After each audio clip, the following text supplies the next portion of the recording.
Get right. 4, 3, 2, 1. And we're live, ladies and gentlemen.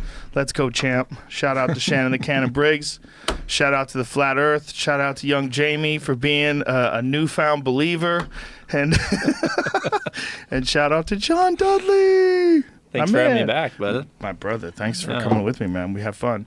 We just got back from a wild pig hunt, ladies and gentlemen.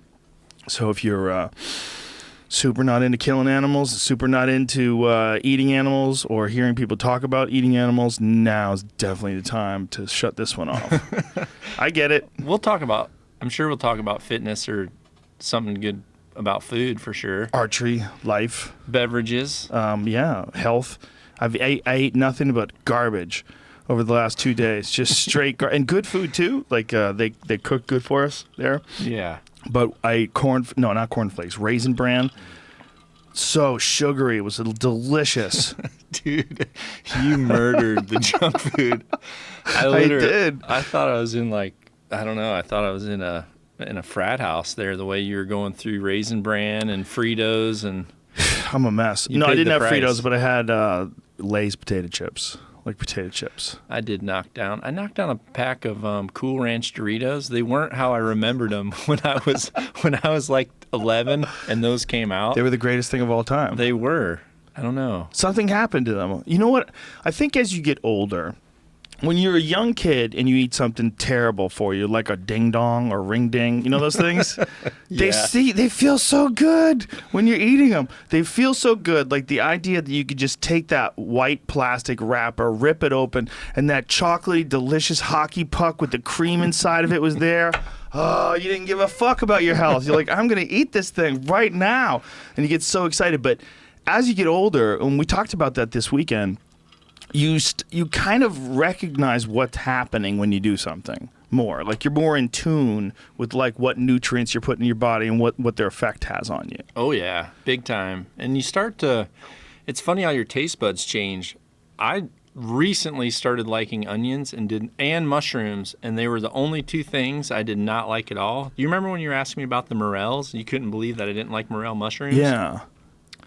I actually had some mushrooms in a some type of an oriental dish, and all of a sudden I'm like, what the heck? It tasted, for the first time when I tasted a mushroom, it didn't just taste like mush. It literally had a flavor.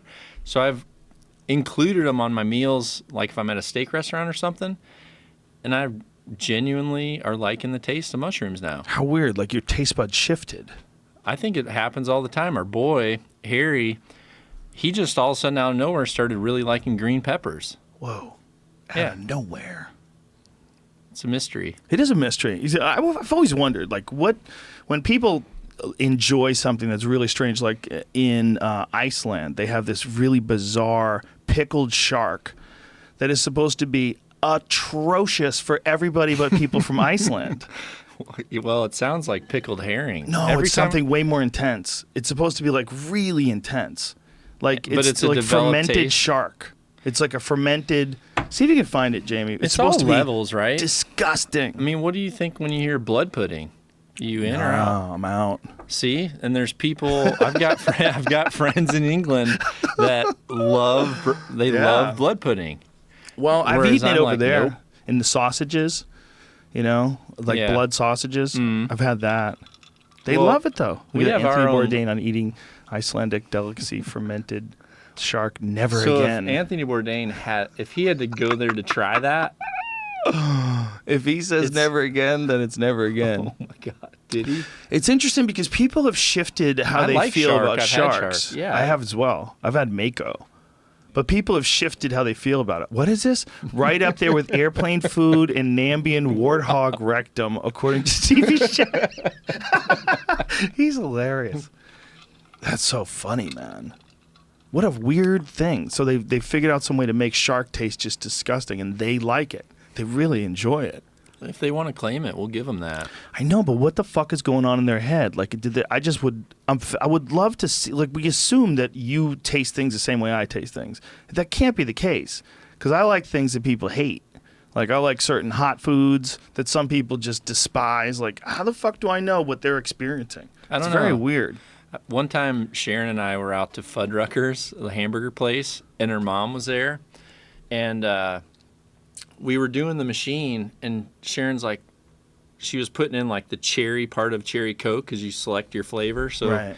the cherry, she literally made this cherry Coke, and her mom's like, "What was that?" And she goes, "Cherry Coke. You never had cherry Coke?" She's like, "Oh my God, that's disgusting."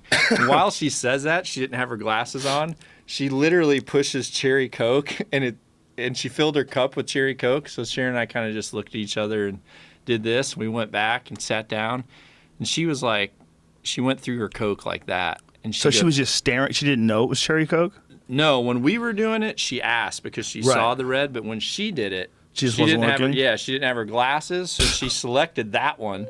Anyway, so yeah, about halfway through the meal, she's like, "Oh, isn't that Coke just so good here?" Because she's from England. And we said, "Yeah, it was cherry Coke." But she was totally standoff because she couldn't mentally put together cherry and Coke because she had never tried it. Maybe that's what it is. When people say, "Oh, I hate venison," have they ever really had venison, or at least venison worth eating? Most people probably haven't. Yeah, I think it's probably really hard to get someone to do it right. It's not commercially available. It's probably people have done it poorly, and then you get that weird prejudice that a lot of people have of it being gamey, like Right. quote unquote gamey. Yep. So untrue. We have a big Yeti out in the back of the vehicle loaded with very fresh, organic swine. Yeah, wild pigs. And Wild pigs are one of the weird ones that some people are going to get upset if you hunt anything. But if you hunt wild pigs, I have a very good friend who's an agent. It's a very nice person. And we were talking about hunting things. She goes, "Dude, do you hunt pigs? You can hunt pigs. They're ugly." Yeah. And she loves animals. She loves them. But her immediate response was like, "Fuck those pigs." It's weird. It's weird. Like that animal gets no. It's so invasive and people recognize it for some reason. Like the way you look at it. I don't want to say that I don't have love for them. I think it was cool even looking at them. We saw a lot of cool They're ones. brilliant too. It's fascinating. I mean, I was amazed at how smart they were. It's Look fascinating. at that. Did you send him that picture? I put that on Instagram. Oh, yeah, that's awesome. I didn't even see that. My cell phone didn't work out there. So this is actually a female pig that you and Steve stalked in on. I was filming right where I'm standing, and you guys got so close, and you could hear piglets Yeah. kind of squeaking. So you actually, didn't you stand up with your camera and take a picture of the nest and everything? Yeah, I did. And it stood up like 13 or 14 feet in front of us. It was so close. It was really close. It was like, whoa. You kept your cool. Most people would lose it right there because the damage. For those of you who don't listen or who are listening and don't know, a wild boar is extremely dangerous if they want to be. They're cutters on their bottom teeth because they pop their teeth, and when they do it, they actually file. That noise is them filing their cutters. And have you ever felt the inside of a big boar's cutter? I mean, it's literally like a knife, And when they come by, I mean, one little hit on the inside of your leg, and that's fatal, potentially. It's a beast of an animal. They're enormous. What's really crazy is that they were brought here. A lot of it was by that William Randolph Hearst guy. Mm-hmm. That kooky bastard. That guy was so crazy. The William Randolph Hearst guy, who is the guy that Citizen Kane is kind of based on, right? Orson Welles' masterpiece, Citizen Kane, was based on this crazy guy who also, coincidentally, is the guy who campaigned to make weed illegal. He was the guy that owned Hearst Publications, and so he had this idea in his head. This is the story: was that hemp? They started to make paper out of hemp, and he was threatened. And there was like a popular science magazine that said hemp, the new billion-dollar crop, because he owned like these fields of hemp. Or excuse me, these fields of trees that they used to make paper out of. He owned paper mills, and he owned newspaper. So apparently his fear was in converting everything to paper, he would lose millions of dollars on all his traditional trees that they use Sure. for paper. So he started printing stories about marijuana being this terrible thing and that Mexicans and black men are raping white women. And people went, what the fuck is this pot? We got to stop this right now. And so they made the prohibition on marijuana, and it happened directly as a result. That's the conspiracy theory Yep. of him wanting to stop a competitor in the paper business. So it's so hilarious. This one crazy fuck also brought over a bunch of wild boars and just let them run loose so he could shoot them. Yeah, well, now Texas is, well, most of the south central U.S. is just overrun with them. People don't know, and it's like a giant rat. It's like, I mean, I'm not Probably thinking, look, worse. there's nothing wrong with, like, we have like categories and categorizations of animals. Like, nobody minds if you kill a bug. But you get to a certain size thing. Like, people, rat traps, okay, you got to do what you got to do. Yeah. You get bigger than a rat, and people go, hey, what the fuck are you doing? Right? There's something Yeah. weird. You get to, like, pigs, and people go, why are you killing pigs? Well, it's funny what you said about coming into hunting, what their acceptance level was. And it seems like, for sure, things that we perceive as, like, ugly, pigs, like turkeys look that way. Their heads are kind of, they don't look that cool when you look at them up close. They have good color, but anyway, it seems like turkeys and pigs, and even if you bow fish, those are like entry level. I'm shooting something that Right. people. That's kind of the segue, is turkeys or hogs. Sharon, my wife, is from England. Had never hunted. My boy had never hunted. Their family had never been around hunting. So when they came here, it was a whole new perspective of how many wild animals are in society. We almost hit several with our car when we lived in Wisconsin, and then they just started, they would just destroy any hopes of a garden that we would have. So Sharon started going out and filming me on some hunts, and one time we were on a hunt in Illinois, and this doe comes running in, her tongue's hanging out, 3 bucks come behind her, and these bucks are like, she's literally trapped between 3 bucks, and she's just wanting to get away. Her tongue's hanging out. She's not ready yet, but there's 3 horny bucks there, and she's just sitting there. It's obvious they had been running most of the day.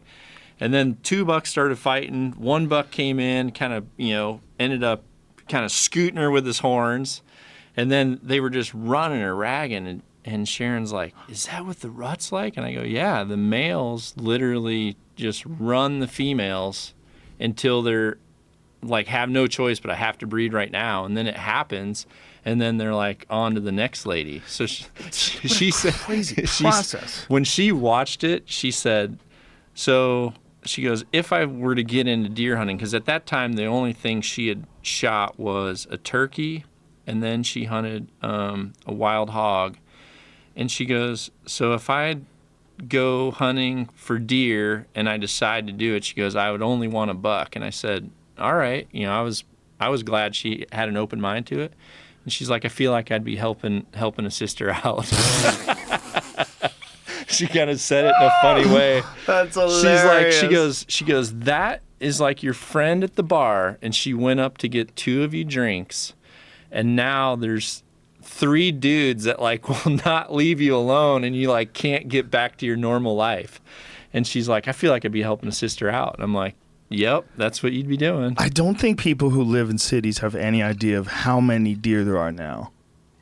If they went through Iowa, like people who went through your area, they would be like, what the fuck? It's like every mile or so, you're seeing these packs of deer. Well, how many just ones did you see on the side of the road that people had struck? Yeah, quite a few. And not everyone is lucky enough to just hit a deer and that's it. And you go to the repair shop and they fix your bumper. Did I ever tell you about my dad? No. I didn't. My dad spent many years going through orthodontics because he always wanted perfect teeth, but he never had like the right type of. Oh, you did tell me this, yeah. Never had the right type of like insurance and stuff to do it. So finally, we get later in life. He's in his right. I think he started braces when he was like 35, and he finished at like 40. Wore the retainer for 2 years, like everything. Next thing you know, he's driving down the road, and he had a Honda Civic, driving down the road. A buck runs out in front of the road. He hits it. The body of the deer comes through the windshield into the passenger seat. The horns came in and hit him right in the teeth. Oof. So he's got like, I don't know if it's 2. Every now and then he'll snag in front of me and pull the ones out. But yeah, it was the worst thing because all he ever wanted was perfect teeth. And like as soon as he had them right there in his hand, this crazy buck decides to commit suicide and jump through the window of his Honda. But the reality is that, I mean, that's what it's like. I forget the numbers. I was working on a book to try to introduce some people in Europe to bow hunting. I wasn't trying to get it necessarily legalized. I was just trying to give information on why hunting in the U.S. is something that people at least need to keep an open mind to on why it's necessary. And I was trying to write a book, and granted, for those of you who are listening who aren't familiar with Joe and our relationship, I shot competitively for a long time. I shot with the U.S. archery team. I did a lot of miles throughout all of Europe. So a lot of my friends were really sensitive to the fact that I was also a hunter. And then obviously I met my wife on a plane to France. All of our family there is obviously from Europe. So this is a subject to where I've tried to, explain it the way that I'm explaining this now. And, there's such a difference between areas that really need that as part of, it is population control. Look at how many, we were probably hunting, 16 full hours? Yeah. And how many hogs do you think we saw, including the little ones, which will all be breeding within 6 months, right? Every baby we saw right now can be breeding in 6 months? Is that right? Yeah, 6 months. So, you think... They could do it twice a year, right? So we saw at least we saw that one sow that you stalked on. She had maybe 8, right? Little guys. Mm-hmm. And then when we went out at dark that time, how many? We saw a ton of them. Oh, my gosh. We saw a ton of them. Let's just say we saw 30. Yeah. Total. At least. So within 60 days, any of those, or 6 months, any of those females will be able to breed, and then they're having 6 to 8 to 10. It's Again, a weird animal, man. It's a weird animal. It doesn't seem like it belongs there. It's really strange. Like, because it's an invasive species, you see how it's unbalanced. They just make babies and go, and you gotta, whoa, like the Dahone Ranch keeps a wrap on it. Yeah. But some places where they get away from like a ranch environment, which is kind of ironic, because like in some places like San Jose, which have never had a problem with wildlife at all, other than the occasional deer, they're getting wild pigs. Yeah. And once they get in, man, woo, you got giant fucking animals. It's a totally different kind of, it's not like a squirrel. It's this big ass animal, and it's running around eating people's yards. Well, when they were brought here, people had them on their farm to have a continual replenishment of food. It's not like they were growing them to say we want to have this massive pig farm. They were growing them as that, pigs were great because you could eat on them continually throughout the whole year, right? And they continually reproduce. But once they go out into the wild, and there isn't a family that's utilizing that, small batch of hogs or chickens or whatever it is, then they just go crazy. Yeah, really crazy. What a bizarre animal to invade into an ecosystem. A pig. They're just so powerful. Like we look at them in a weird way. They have like that bad reputation because when someone calls someone a pig, like if you call a person a pig, it's like one of the worst things you can say to a person. It is. I right? haven't thought of it that way. If you call someone a monkey, dudes will say, "Yep, I'm the fucking dumb monkey. That's me." I'd say that. If you called someone a gazelle, they'd be psyched, right? I would. Dude, you are a gazelle. They'd be like, yeah, you think? Yeah. You're an animal that gets jacked by lions. What would I be? What's my animal? If we're going to avatar, what's my animal? No, you'd probably be some sort of primate, some large primate, like maybe an orangutan, something along those lines. Really? Did you ever see that movie? Which was the stupid movie where... They're overweight. They kind of just sit there. It's one of my favorite kettlebells, that orangutan. Yeah. I love that guy. He's got it's a like good a face. really good... Yeah, he does. Seems like out of all the primates, that's the one that would fuck with you the least. Be like, "What's up, dude? How you doing?" I guess if I was the big guy that was actually just kind of soft. Which one would freak you out the most of primates? Well, I was going to give you a silverback, but now that you say that, I would say if I had to fear one thing of the primates, I don't know. It could be like a freaking... If baboons are bigger, they could be pretty... I mean, if a baboon brain and temperament was in a silverback, Oof. Holy crap. That would be a monster. Oh. We had this discussion if, like, some of these animals that are just... This is what's weird. People think we don't like animals because we shoot them. We actually appreciate them more. Like, I really think about... I have so much respect for grizzlies, you know, and brown bears, and then I see something like a silverback and the strength of those things, and I think if this was a society where everything, like, fought for its turf and those two met, I mean... Yeah, it's a you think nutty grizzly? animal. Well, what's interesting is I there think used to be bigger and bigger animals than them. Yeah, I'm and they talking died about off. What we can relate to. The dinosaur thing would have been so cool. What about the short-faced bear? You ever hear about that thing? I haven't seen that. The short-faced bear was this enormous bear that lived in North America. Apparently, it was fucking huge, bigger than a polar bear. Ferocious predator, died out somewhere around, I think they think 10,000 plus years ago. Yeah, which ain't shit. You know, that's not that long ago. Am I right about that, or is it 100,000 years? Might be 100,000 years. How big was Jamie, that thing? Jesus, it find looks out like when a cat that thing. Face. Yeah, it was enormous bear. But do they know it was? That's the face. Or Yeah, is that like, no, it's the this bones. Is what we think about. No, it's the skull. It had a totally different face. That's the size of it. Yeah, isn't that amazing? So would they not know that was a polar bear? Well, short-faced bear has a different skull. I guess so. That's what it looks like. Right up there but it to was the bigger right. than a polar bear. It's like the biggest bear ever by far. God, they were fucking huge. But that's my point. Is like shit can just keep getting bigger and bigger. It competes, and then look at people. People are bigger now than they've ever been before. Throw a lion mane on that sucker. Yeah, you dude. have something. Look at that. That looks like the Predator. Look at the face on that thing. Yeah. That's an enormous super bear. That's right out of Avatar. Fuck that. So the idea was What's that the biggest wolf? Do they have like a wolf we haven't heard of? dire wolves, weren't they the biggest? That thing, that short-faced bear, there's this guy named Dan Flores, and he believes that short-faced bear, and apparently a bunch of other people that studied the migration of people into North America, they believe that short-faced bear might have been one of the barriers. And it was so ferocious and so fierce. Could you imagine if you were a dude and his family and you're walking from Asia to the United States and you see one of those motherfucker bears? You'd be like, what in the fuck am I doing here? An enormous bear. So that's what you're saying for the border?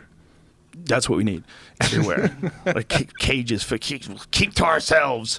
Guard the borders with giant wolf dogs. Oh my gosh. That thing, it's so like much bigger than a polar bear. Well, Are you a vampire or a werewolf? If I was an underworld, it's a good call. Vampires are vampires 24/7. See, werewolves have to become werewolves, and then they have to go back. Leaves you vulnerable. Somebody jacks you when you're not a werewolf. It's like you're a bully for a couple nights out of the month. And the rest of the month, you're a pussy. Yeah. Right? I mean, that's really what the werewolf is. There's a lot of people like that. And a werewolf would be a really weird one if it was real. Can you imagine if we had to like find out who the werewolves were, and you have to make an ethical choice? Do you kill him when he was a person, or do you lock him up for a couple days a year because it's not his fault? I don't know. Vampire would be pretty cool, I guess. They say that mathematically it's not possible. It's not possible. If vampires couldn't exist because there'd be no people left.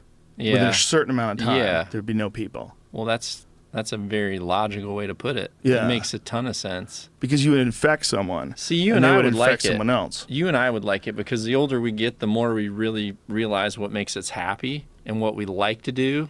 So imagine if right now you knew, dude, I'm 50, but who cares? Who cares? I know exactly what I want to do. We could all be like 1,000. JRE's still happening because you're just endless now. You know what I mean? I definitely don't know what you mean. I lost you somewhere in the middle of that. No, you were just saying mathematically for years that you would live. I'm just saying if for you and I, we enjoy our life. For some people that I know that don't enjoy their life, that would be a nightmare the fact that they had to keep going and keep going, I'd be pretty pumped. I think the thing about vampires that wouldn't work is mathematically, if you're a vampire and you bite Jamie, Jamie becomes a vampire and he bites somebody else, and you have to bite like a person a day. Whereas the werewolf, it's only a couple nights a week where you're an asshole. Like if there was like a cage and you're like, I feel it coming on. Like, you know, if a woman was like, oh my God, I know my period's coming, the guy would be like, we're getting really close to the full moon. I'm going to go check myself in.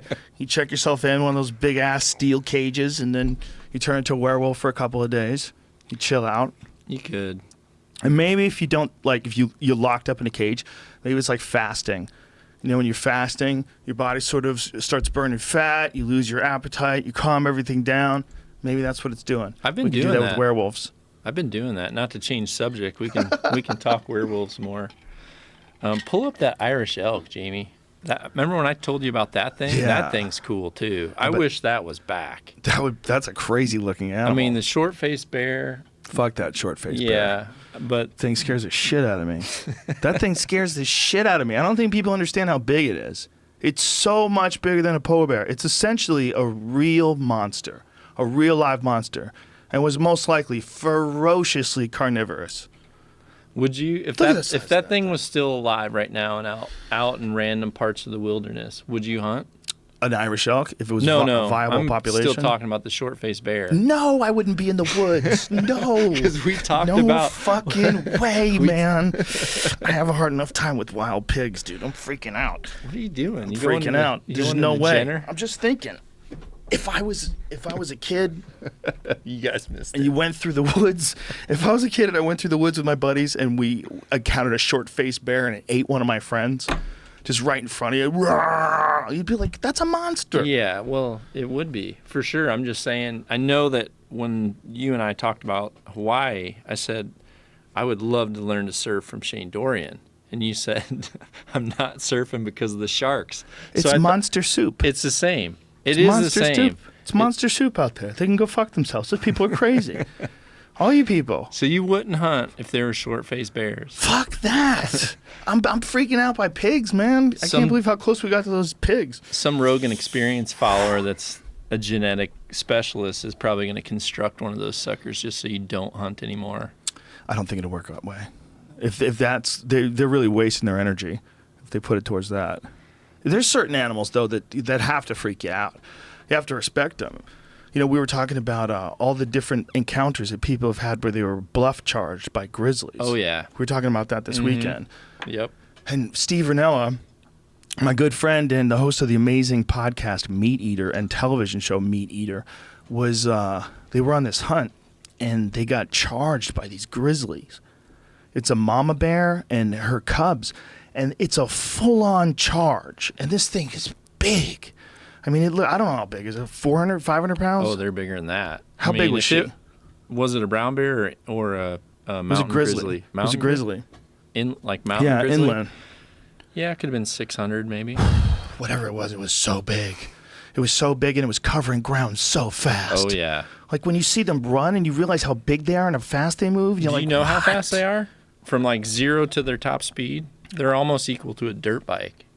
I think they can run 40. Oh my God. They can go, like, their torque ratio is very fast. So if they're running, they're gonna catch you. Oh my God. I think if one was within 20 yards and then started like with full intent to come, I think you would think about turning and you would get maybe 2 strides. And that thing's giving you the Leonardo DiCaprio God right to the damn. back. Jesus Christ. Yeah, look up that. What is the speed of those things? You know, Adam Greentree, he encountered one when he was in Montana. He had shot an elk, and he was packing the elk out by himself. He was deep in the backcountry by himself. Yeah, that was I think it was 12 hunt. plus miles in, right? Something like that? Yeah. He's Hats crazy. off, Adam. Adam's an animal. I So he know. goes in there. He shoots this elk. Dude, I was wrong. 45. Oh, it's even faster. It's even faster. But goes, what's like speed of That's speeding on the residential street. Yeah, you couldn't go through a school zone on No. a grizzly. Go 0 to 45 time. So Adam's packing this elk out that he shot by himself. I mean, he went in there with an archery tag. Like it was in an over-the-counter unit. He goes in like 12 miles into public land. Amen. And then he packed it out himself. Which, if you know the numbers, it's got to be somewhere in the neighborhood of 500 pounds of meat. Right? Yeah. Well, depending on if he deboned it or not. Yeah, it would be days. He had his friend of his that works for Trophy Taker, right? Yeah, Grant. Mm-hmm. And he helped him carry it out after a while, too. I had just left Montana. I went to Montana and hunted eastern Montana for muleys, but for my elk tag, it was only in a general unit, so I had to come back. I literally left Montana and drove home to see Sharon for 2 days to then drive back. And when I was driving home, I was following Adam's Instagram story of him packing that sucker. I was if I didn't have a wife at home, I was this close to just texting him and saying, "Where are you, dude?" Because I was going to come help him out. Well, he could definitely get people to do that for him. That'd be a cool thing, too. People would love to go meet Adam Greentree and help him pack out. That's one of the cool things about hunting is how many, really considerate, really friendly, helpful people. We met one this weekend. Yeah, we did. We were there, and a guy had a membership out there and had his camper there, totally kept to himself. And on his last day when he was coming out, he saw us, and he's like, "Hey, dudes, I've been on this really cool big red boar that I saw," and, literally told us, go up here, turn here, go here. I haven't been able to get on him. I mean, the guy was, genuinely helpful to another hunter, and, that 100% is what we need in society, really. We need everyone to just, help one another out when it's possible. I mean, you're going to have pettiness in every single group of humans, but I think overall the tone that I've experienced from people that are involved in hunting, very helpful, very respectful. It sounds crazy to most people. But I think that they have, by being in nature and experiencing these life and death moments in nature, I think what it addresses a certain part of them and their place in the food chain that almost calms an internal aspect of people that are involved in it. Because the real struggle, the life and death struggle of consuming meat is undeniable. Yeah. In terms of what it means. This is what it means. The animal has to die, you have to cut it up, you cook it, you eat it. That's it's not going to the restaurant and I don't know what happened. Yep. I don't know what happened. That I don't know what happened is the problem. It's not the hunting that's the problem.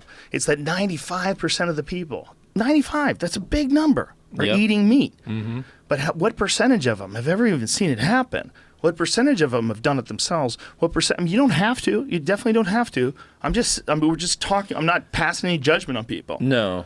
I definitely am not. I have in the past, for sure. Let me ask you this. But I'm not right now. This is one thing I thought about the other day.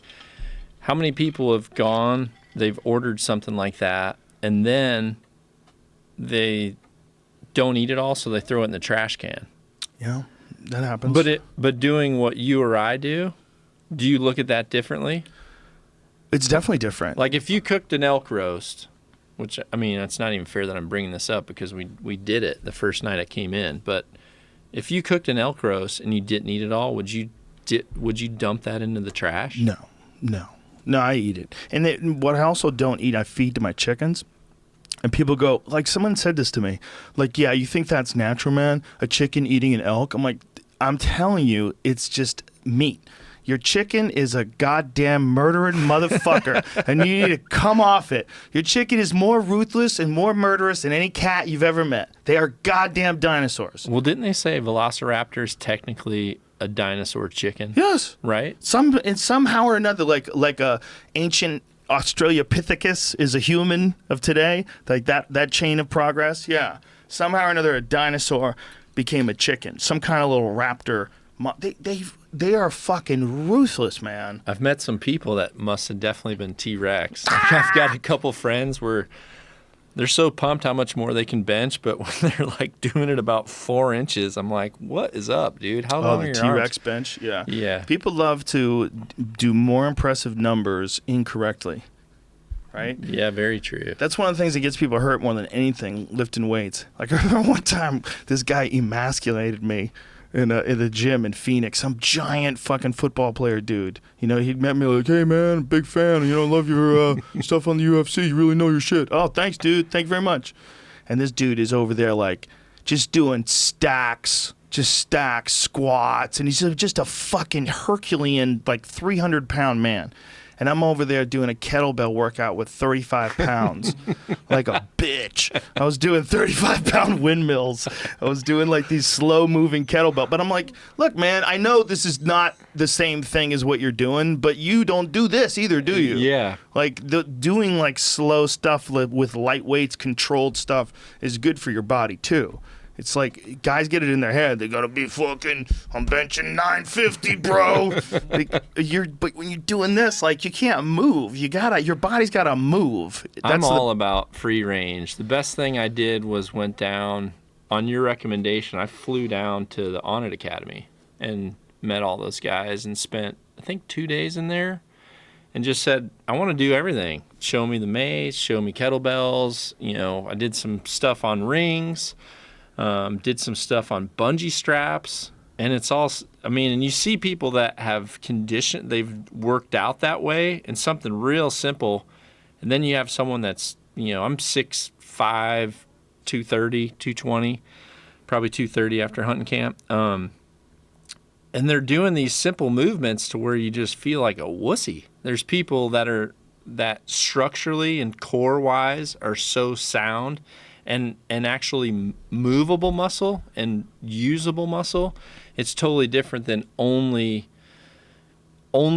certain types of weights that most people do. When I met Frank Zane years ago and I went and trained with him on my weight training, specifically on free weights, I felt like I had wasted. I met him I think I met him maybe in my late 20s, and at that point I'd been working out maybe 15 years. And I told him, I said, I feel like I've wasted 15 years of like really trying to improve myself, but I realize now how inefficient I was. And then when I've started to learn some of these movements that are about, real body usage strength, I feel the same way. I'm like, I wish when I was in high school, my football coach would have been having people do windmills. Right. Because they're talking about how, you go to wrestling practice, everyone's talking about how important it is to be solid, but everything was like bench, squat, deadlift.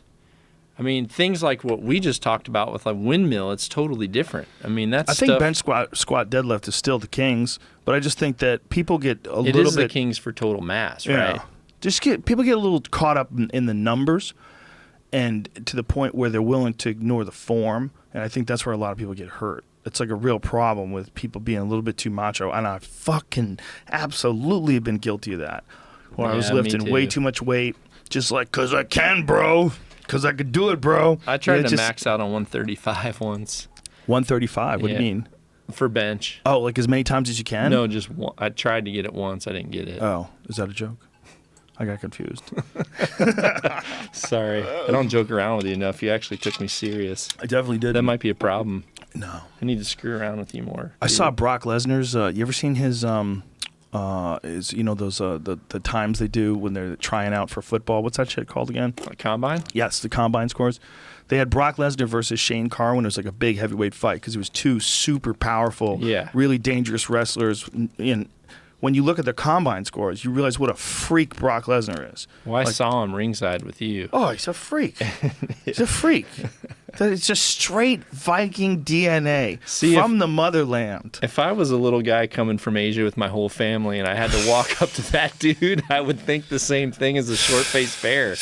I'd be like, wait, I have to go by that flat top? If that fucking and those thing... freaking traps, I have to go by that?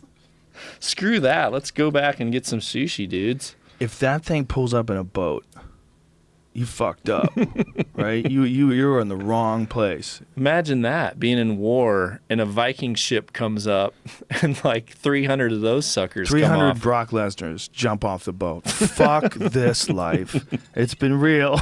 I'd be ripping my undies off, holding up a white flag real fast. It's kind of what we're talking about, though. We're talking about the short-faced bear. There's like levels of these animals. There's levels of all these animals. And they reach a state of balance. And one of the weird things that I experienced this weekend, and I've experienced before while wild pig hunting, is it's almost like you see something that other people are not seeing. It's like where you realize, you look at it, you go, hey, this could be a giant problem. And it's also like, you don't have to go to the grocery store to get pork. Like, in fact, that's probably not the best way to do it. What we really should do is stop doing that and go shoot those legal ones. You know, I mean, in California, there's not even a limit. That would be a great way to do it. They don't have a limit in California. All the hog farmers are like, you know, what? Yeah. Well, I know. But seriously, listen, why don't we do that? Is there I wonder if we have like a food bank or something to where, you know, if we're out for the places giving food to the homeless, why aren't we out doing some apocalypses and bringing in some serious pork chops for people? Get Chad out there from Whiskey Bent Barbecue, get him doing some pulled pork butts at the homeless shelters. That would be ridiculous. Traeger would sponsor People would go homeless just to eat there. I would. Yeah, but I don't think you're allowed to use wild animals. Oh, that because no, I think it has to do. Nope. No, you can in some places. Because in Iowa, we have a really good program called Hush. No, that's not what I mean. I don't mean like donation. I mean like selling it. Like if you wanted to like sell it, like one of the things about wild game, like wild pork. No, I think you can. Yeah, you're can you right. I don't know. Can you commercialize the wild There's ones? Commercial people now doing, because I know when we were in Indianapolis, I cooked elk tacos in the Easton booth, but we had to actually get a licensed FDA elk farmer to provide the meat. I couldn't bring. So that is the disconnect. Right. If you raise it, but then again, you're like raising a wild hog it's not the same. No, it won't be wild. The conditions aren't even near the same. Well, you know what? The one guy's got it down is Joel Salatin. Have you ever heard of that guy? He's got an organization called Polyface Farms, and I had him on the podcast. He's fascinating because he's a real old school farmer, but really smart. And what he realized somewhere along the line is that these animals are only happy when they're living like animals, and you get better product from them, you get better food, it's healthier. So he takes these pigs, and he has this traveling fence. So he puts a fence up, and he makes it like really big. And then they fuck everything up on this one side of the fence, then he moves the fence. Like having goats or chickens or whatever. Yep. He has just an enormous fence. A fresh ecosystem. Yeah. And it also recycles all the ground. You're going to grow better grass everywhere they took a dump. Yep. So he does that with his chickens, too. He has this gigantic mobile chicken unit, and he pushes this thing around, and he lets these chickens out, and they all run around, and they do chicken shit, and they go back up into their little houses when it gets dark out. They know where their house is. Yep. So he moves them around, too. It's really, really interesting, man, because it's less of a disconnect, and some people are uncomfortable with there being less of a disconnect. Some people like to just get a chicken sandwich. I don't know how the fuck you got in that sandwich, but thanks, dude. Here's your $5. Gotta go. And then there's other people that go, okay, what is a chicken? Like it's a little cunty dinosaur thing that's still around and wants to eat your kids. That's what a chicken is. Like I have chickens and I love them. They're sweethearts. I pick them up and I pet them. I mean, they're like good pets. Eggs. They make great eggs. Yeah. But the bottom line is that's a cunty little dinosaur, and we're lucky that thing is smaller than us. If that thing was bigger than us, it would fuck us up. You know? It is true. We're so weak as humans. When we go out, I mean... Don't make me bring up the terror bird. No. Do you know about the terror bird? No. North American terror bird? No. Is that the one bigger than the eagle? It's like 9 feet tall, dude. It was a 9-foot tall, gigantic bird that didn't fly. And it lived in North America. So it was an ostrich. People up. It was an ostrich. It was predatory. No, but it was a dinosaur ostrich. Bigger. Look how big it was. That's what it looked like. It looks like a nutcracker. There's a scale where they show it next to a human. Look how fucking big it was. Are you kidding me? Why was everything bigger? Dude, I don't know. Have you ever seen that movie? Have you ever seen that movie, Honey, I Shrunk the Kids? Did that happen on Earth? Look at the terror bird and the short-faced bear together. Look at that right there. Oh, Jesus. Click on that, Jamie. No, the next one, the one above it. That's the short-faced bear, isn't it? No. The like the drawing, that one right there that your cursor's on? Oh, my gosh. Go up to the top left. Is that a short-faced bear? It's a saber-toothed cat. Oh, it is? Those are cool. Oh, okay. I love cats. They're so, wow, they're killing machines. At a certain line, cats and bears start looking kind of similar. No, yeah. That's kind of bear-like a little bit, isn't it? But faster. Bigger teeth. Way faster. Way bigger teeth. Faster with less power. Look at that bird up there. What's in its mouth? Jesus. I don't know. Look at that a dude riding it. The joy of Google It's Images. in a game, actually. It Just is? came out, yeah, Oh, called that's- Ark. I would something ride like that thing. Listen, we got a real problem with these genetic engineers. All these like super geeks out there. Why If are one of we those trying to- assholes decides to recreate one of these things and keep it around, like William Randolph Hearst, the year Do it. 2017, if that dickhead just brings, instead of bringing around wild hogs, he brings around terror birds.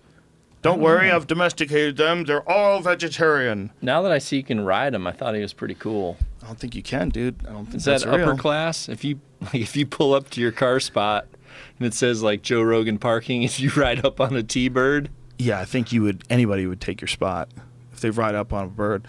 What year did that thing go extinct? The terror bird? Yeah. Let's see. Yeah, it's got to be prehistoric. Let me check. well, yeah, definitely. I don't think it haven't was seen prehistoric. one. Definitely. That's one of the main points of evidence that I always use when people talk about Bigfoot. Like, how come you don't believe Bigfoot's real anymore? I'm like, it's not that I don't believe it's real, but I have a very hard time believing that hunters haven't seen him. What if the reason all these cool animals are extinct is because they walked off the edge of the earth? That's a good point, dude. It's probably They where passed the ice wall. There's an ice wall out there. You can't pass it. It's super important. Stand on the side of the ice wall. There are reports from Uruguay of findings dating to 450,000 and 17,000 years ago. But the claim is debated. So Obviously. Wow. that's as close as we get. 62 to 1.8 million years ago is the actual normal thought of range. Even though I don't believe it, Cenozoic area. I tried to keep an open mind about this flat earth thing, and I said, Try to keep an open mind. well, I kind of wanted to hear the other side's argument just so I can understand. You And know then what I when you think it is, man? I think it's just a lack of communication. I think what we need is like, I know Neil deGrasse Tyson had this conversation with B.O.B., right? That's the rapper's name.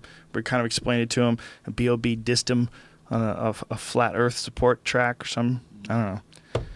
I just think it's just a lack of communication. It's like someone needs to explain to people in a way that doesn't offend their preconceived notions. Because people get this idea that they have the right information about something. They think that something is something, and they get married to that idea.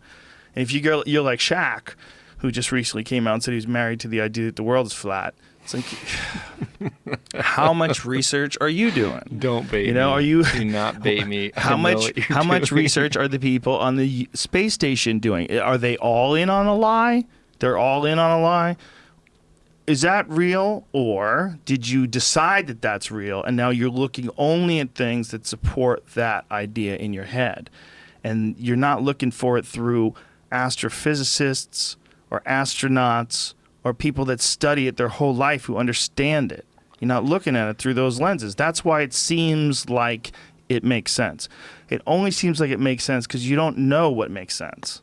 How dare you? Am I baiting? I'm not Well, even, you're folks. baiting me on the Shaq I think thing. we all are just, we're all silly. All of us on both sides. No. It's not even just the people that believe the earth is flat. I've got 3 full passports with stamps.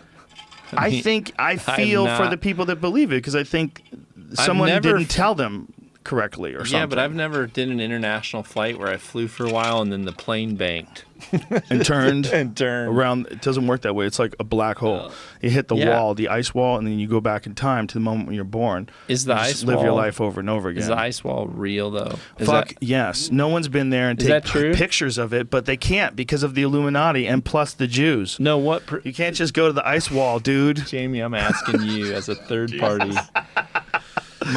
It was a simple question to Joe. I'm sorry. So what happens when you get to the edge? I wish I was an expert. And he no said, edge. Let's just make shit up. so, but is there an ice wall or was that, it was, because I actually thought that was part of the argument. Yes, no, that is part of the Yeah, argument. it's being guarded by but NASA it's or something. but the part of the argument. Guarded.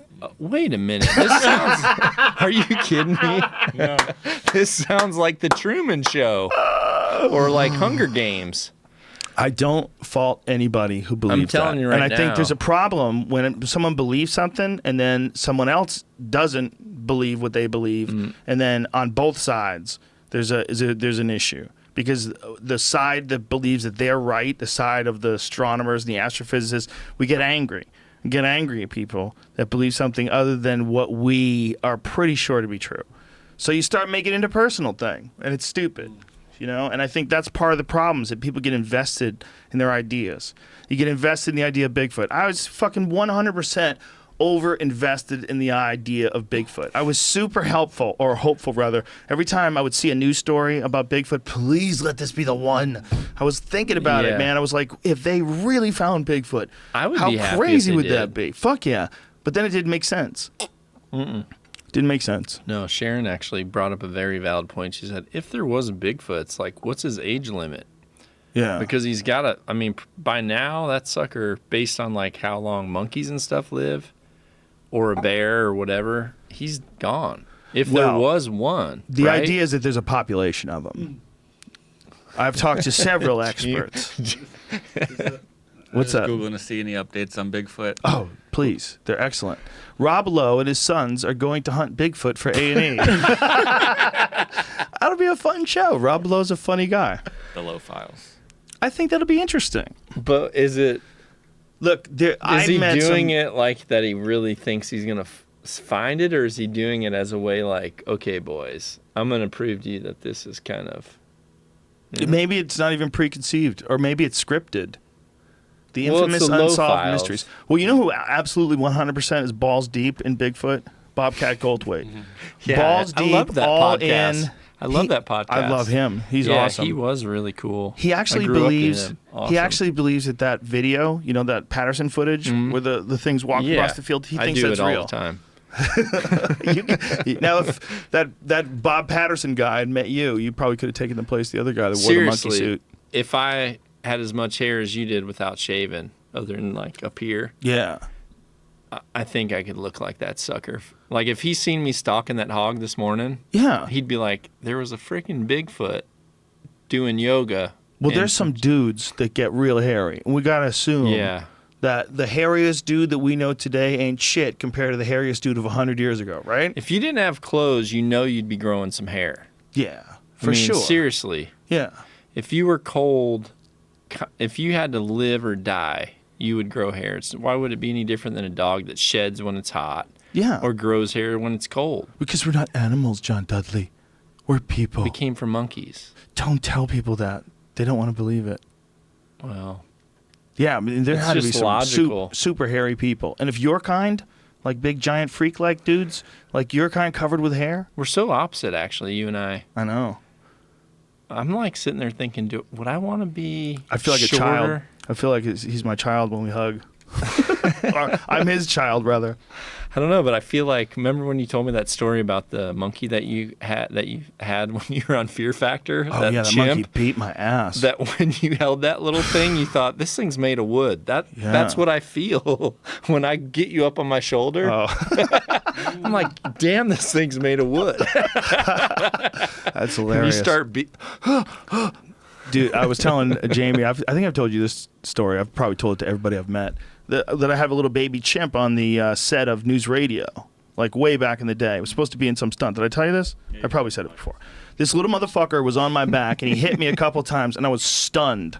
I was like, oh, no, this is not what I thought it was. Like, I thought it was like a little person. Like, oh, this little person thinks he's a badass. Let me just calm him down. No, he got on top of me, just hit me a couple times on the back, and I was like, what in the fuck? I just was thinking it immediately. I started doing the math in my head and thinking what it would be like to be confronted by a full-grown chimp. Okay, well, that's my argument with the silverback versus grizzly. You said grizzly. Because grizzlies are even more and more the fucking badass than a chimp. A grizzly can't. Like, there's no way a chimp can outrun a grizzly. There's no way. Not a chance in hell. What's a I don't know if Right? that's true. What is a silverback full speed? I Have you seen one of those things coming through the That a bamboo? grizzly can outrun a silverback. Or whatever they come I through? know it. I feel confident. I think chimps are faster than gorillas, and I think a grizzly can outrun a chimp. Jamie, and I lie think, for me. I think there's no way the gorilla's getting fucked. He's getting, Dude, he's doomed. I'm telling you right now. Big ass interior I know grizzly. what your hands feel like when they shake mine. So I would be I guess I'm not like a grizzly, but You're a giant dude. like what do we got silverback here? would crumple you like a empty pop can. It wouldn't even be like he wouldn't even feel you. He would go through you like whipped cream.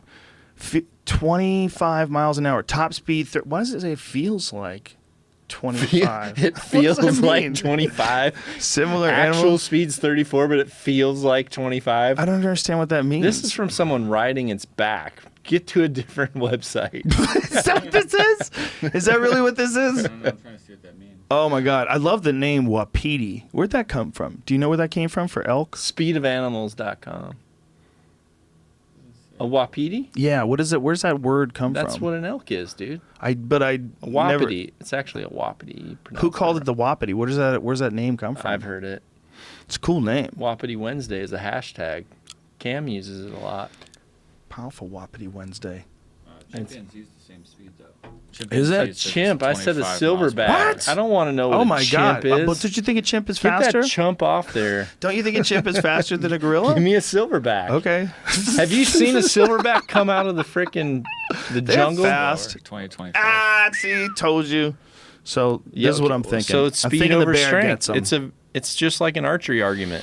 Yeah, maybe. I think the bear gets them. Heavy arrow, slower speed, fast arrow. But there's not Right. much of a difference in the speed. It's real close. And a grizzly bear is so much bigger, moving so much more mass around. Like if a big grizzly is 500 pounds, a silverback, I'm pretty sure. I mean, a big grizzly, interior grizzly, what is a big one? Like 900? Is that really not big? not a mountain grizzly. What- you can look it up. I But would they're say the more aggressive ones, Let's just right? say 600 to 700. And the really big ones are the coastal ones, right? Yep. Which they call brown bears for some Brown reason. bears, yep. Why do they call Coastal. them that? Because it's the same animal. It's a different species. Is it? Yes. Yeah, They they're don't interbreed or anything. they're like that? bigger. They're big. It's just a Bigger. totally different bear. Yeah, one looks like a Volkswagen with hair, and one looks more like a Ford truck with hair. It's one of those other things where the one that has the scarier name is like not the biggest one, which is weird. Like brown bear sounds like, oh, he's so cuddly. And you see Yeah. those buses Polar on bear. Kodiak Island. Yeah, They polar sell bear. Coke. Yeah. Klondike bars. Yeah. What would you that's do? right. What would you do for a Klondike bar? would Fucking not polar bear's go your up buddy. there to Hey, get I'm one. your buddy. I live in a place where there's no vegetables. It's a conspiracy theory. Polar bears brought that up. Do you They think that literally it's- made those to make themselves look cuddly so humans would be stupid enough to walk up to them. Do you think it's like a nature trick? Like nature made them cool to look at so we don't mind as much that they're murderers? I would argue Disney. Fucking Disney. Right? Like that Bambi movie. That So a did lot of people silverback in. is slower by 10 miles an hour. 5 or so. Is there anyone that Gorilla's has that? fucked, I told you. No, but is there any strength of a silverback versus a grizzly? I don't even think it's comparable. I say this saying I really respect grizzly bears and brown bears because you know that. Well, You I know think that. that I've eased the experienced them a concerns of a lot. lot of grizzly bears and brown bears that were listening. in Yeah, on they this. were. They're pumped. I think that they're all dangerous and ferocious, and I'm thinking silverback versus the grizz. you think you would win? Yeah, Maybe. we need people who listen to this podcast needs to put it in the post. What we need to know what people want to know. I wouldn't want to fight a 38-pound rat. No I'd be fucking terrified to fight a 38-pound rat. So the idea Why of 38? I just can't put a number because that's a fucking giant rat, man. Yeah, but you should have said 30, 40. I know, but like, what's 38. how So much does a house 37 cat you can weigh? get it? What's a house cat weigh? Like 10 pounds? No way. Less? That's Garfield weighs 10. Okay, like 7 pounds, something like that. I would think. Something along those lines. Okay, now make it bigger. Like keep it like what size does it become First totally off- unmanageable? First off, if you're not wearing welding gloves, a 10-pound in shape house cat, you're Go not fuck talking you like up. Garfield. You're Yeah. talking like, I don't know. Let's talk about a Conor McGregor Garfield coming in at 10. Like a real good tiger cat, like one of them, you know, those ones like real common house cat ones that look like Well, little. picture this. If you grabbed a 10-pound mountain lion, do you think you can control that thing? There's no way. My they're- neighbor is 38-pound. my neighbor's a good buddy of mine, and he saw a mountain lion. And he saw a mountain lion when he was walking his dogs. He's got these little cutie dogs. He's walking his little cutie dogs, and he saw this fucking thing, saw its tail, and picked it up, picked the dogs up, and ran back to his house. And then Smart guy. got on a website got on a website and found out that that they had tracked this animal and that it had a collar on it. And they tracked it, and it got hit by a car on the 5. And he was explaining like how the whole thing went down. And I was like, whoa, like that thing. You were walking your dogs, and this big ass cat. It was like 120 pound plus cat. So the actual cat that had a collar, he knew that's the one he encountered. Yeah. He saw the collar, and then he went on the website, and you can track because he'd found out that this cat had died, and when he found out the cat died, he went and the sound of whiskey. Are you good over there? Yeah, I'm good, dude. Trust me. Your Yeti's talking a lot of stupid shit. I know. You haven't even touched that. Oh, I definitely have. How dare you? You're one of those guys? Bro, you're not even drunk as me, bro. Quit bullying me. Sorry. It's my instinct. What we were just what the fuck was I just getting to? 38-pound rat. Oh, yeah. Among other things. So a silverback is essentially like a super primate, right? The most super primate. Yes. But a bear is one of the most super freak predator animal freak out things. Like if a bear was little, like a 9-pound bear, like the size of a 9-pound rat was trying to kill you, you'd be freaking the fuck out. If it was running at you like a little tiny bear, you'd be fucking terrified. Now think of a giant one and realize how you are totally defenseless.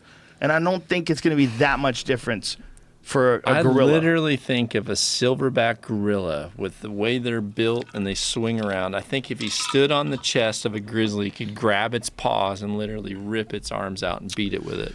Wow, King Kong was a good movie. I'll agree with you there. I enjoyed it as much as the next I'm not lad. even thinking of Kong, but I believe that.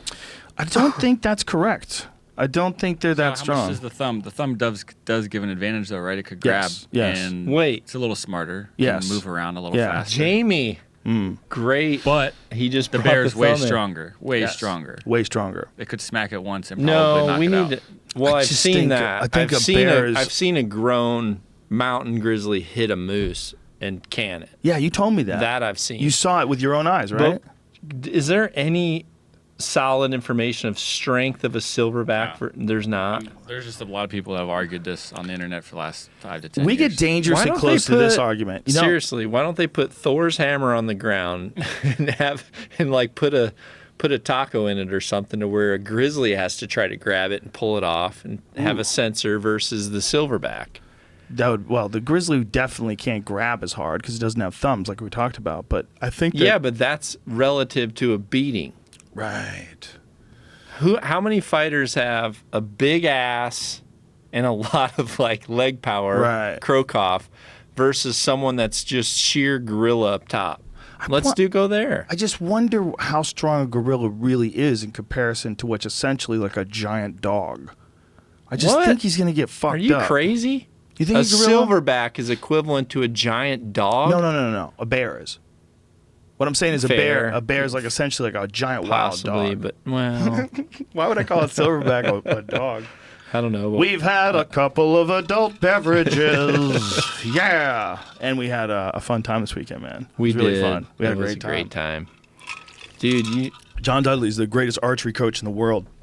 There, I said it. Even though I only have experience with John Dudley, but I'll tell you, he knows his shit to the point where I highly doubt that there's anybody's more detail oriented than you. You do what Sharon told me that she said a lot of times you'll give a compliment to me, but then you'll immediately say something that contradicts it. Like I'll say, I really love those shoes look really good, and then I'll, without knowing it, say those silver ones that you have are better or whatever. Just say, whatever. You kind of did that to me. You said I was a good coach. But I've only had one. Yeah. Thanks. Well, I know, though. I know what you're doing, though. You're so pretty good technical. at research, though.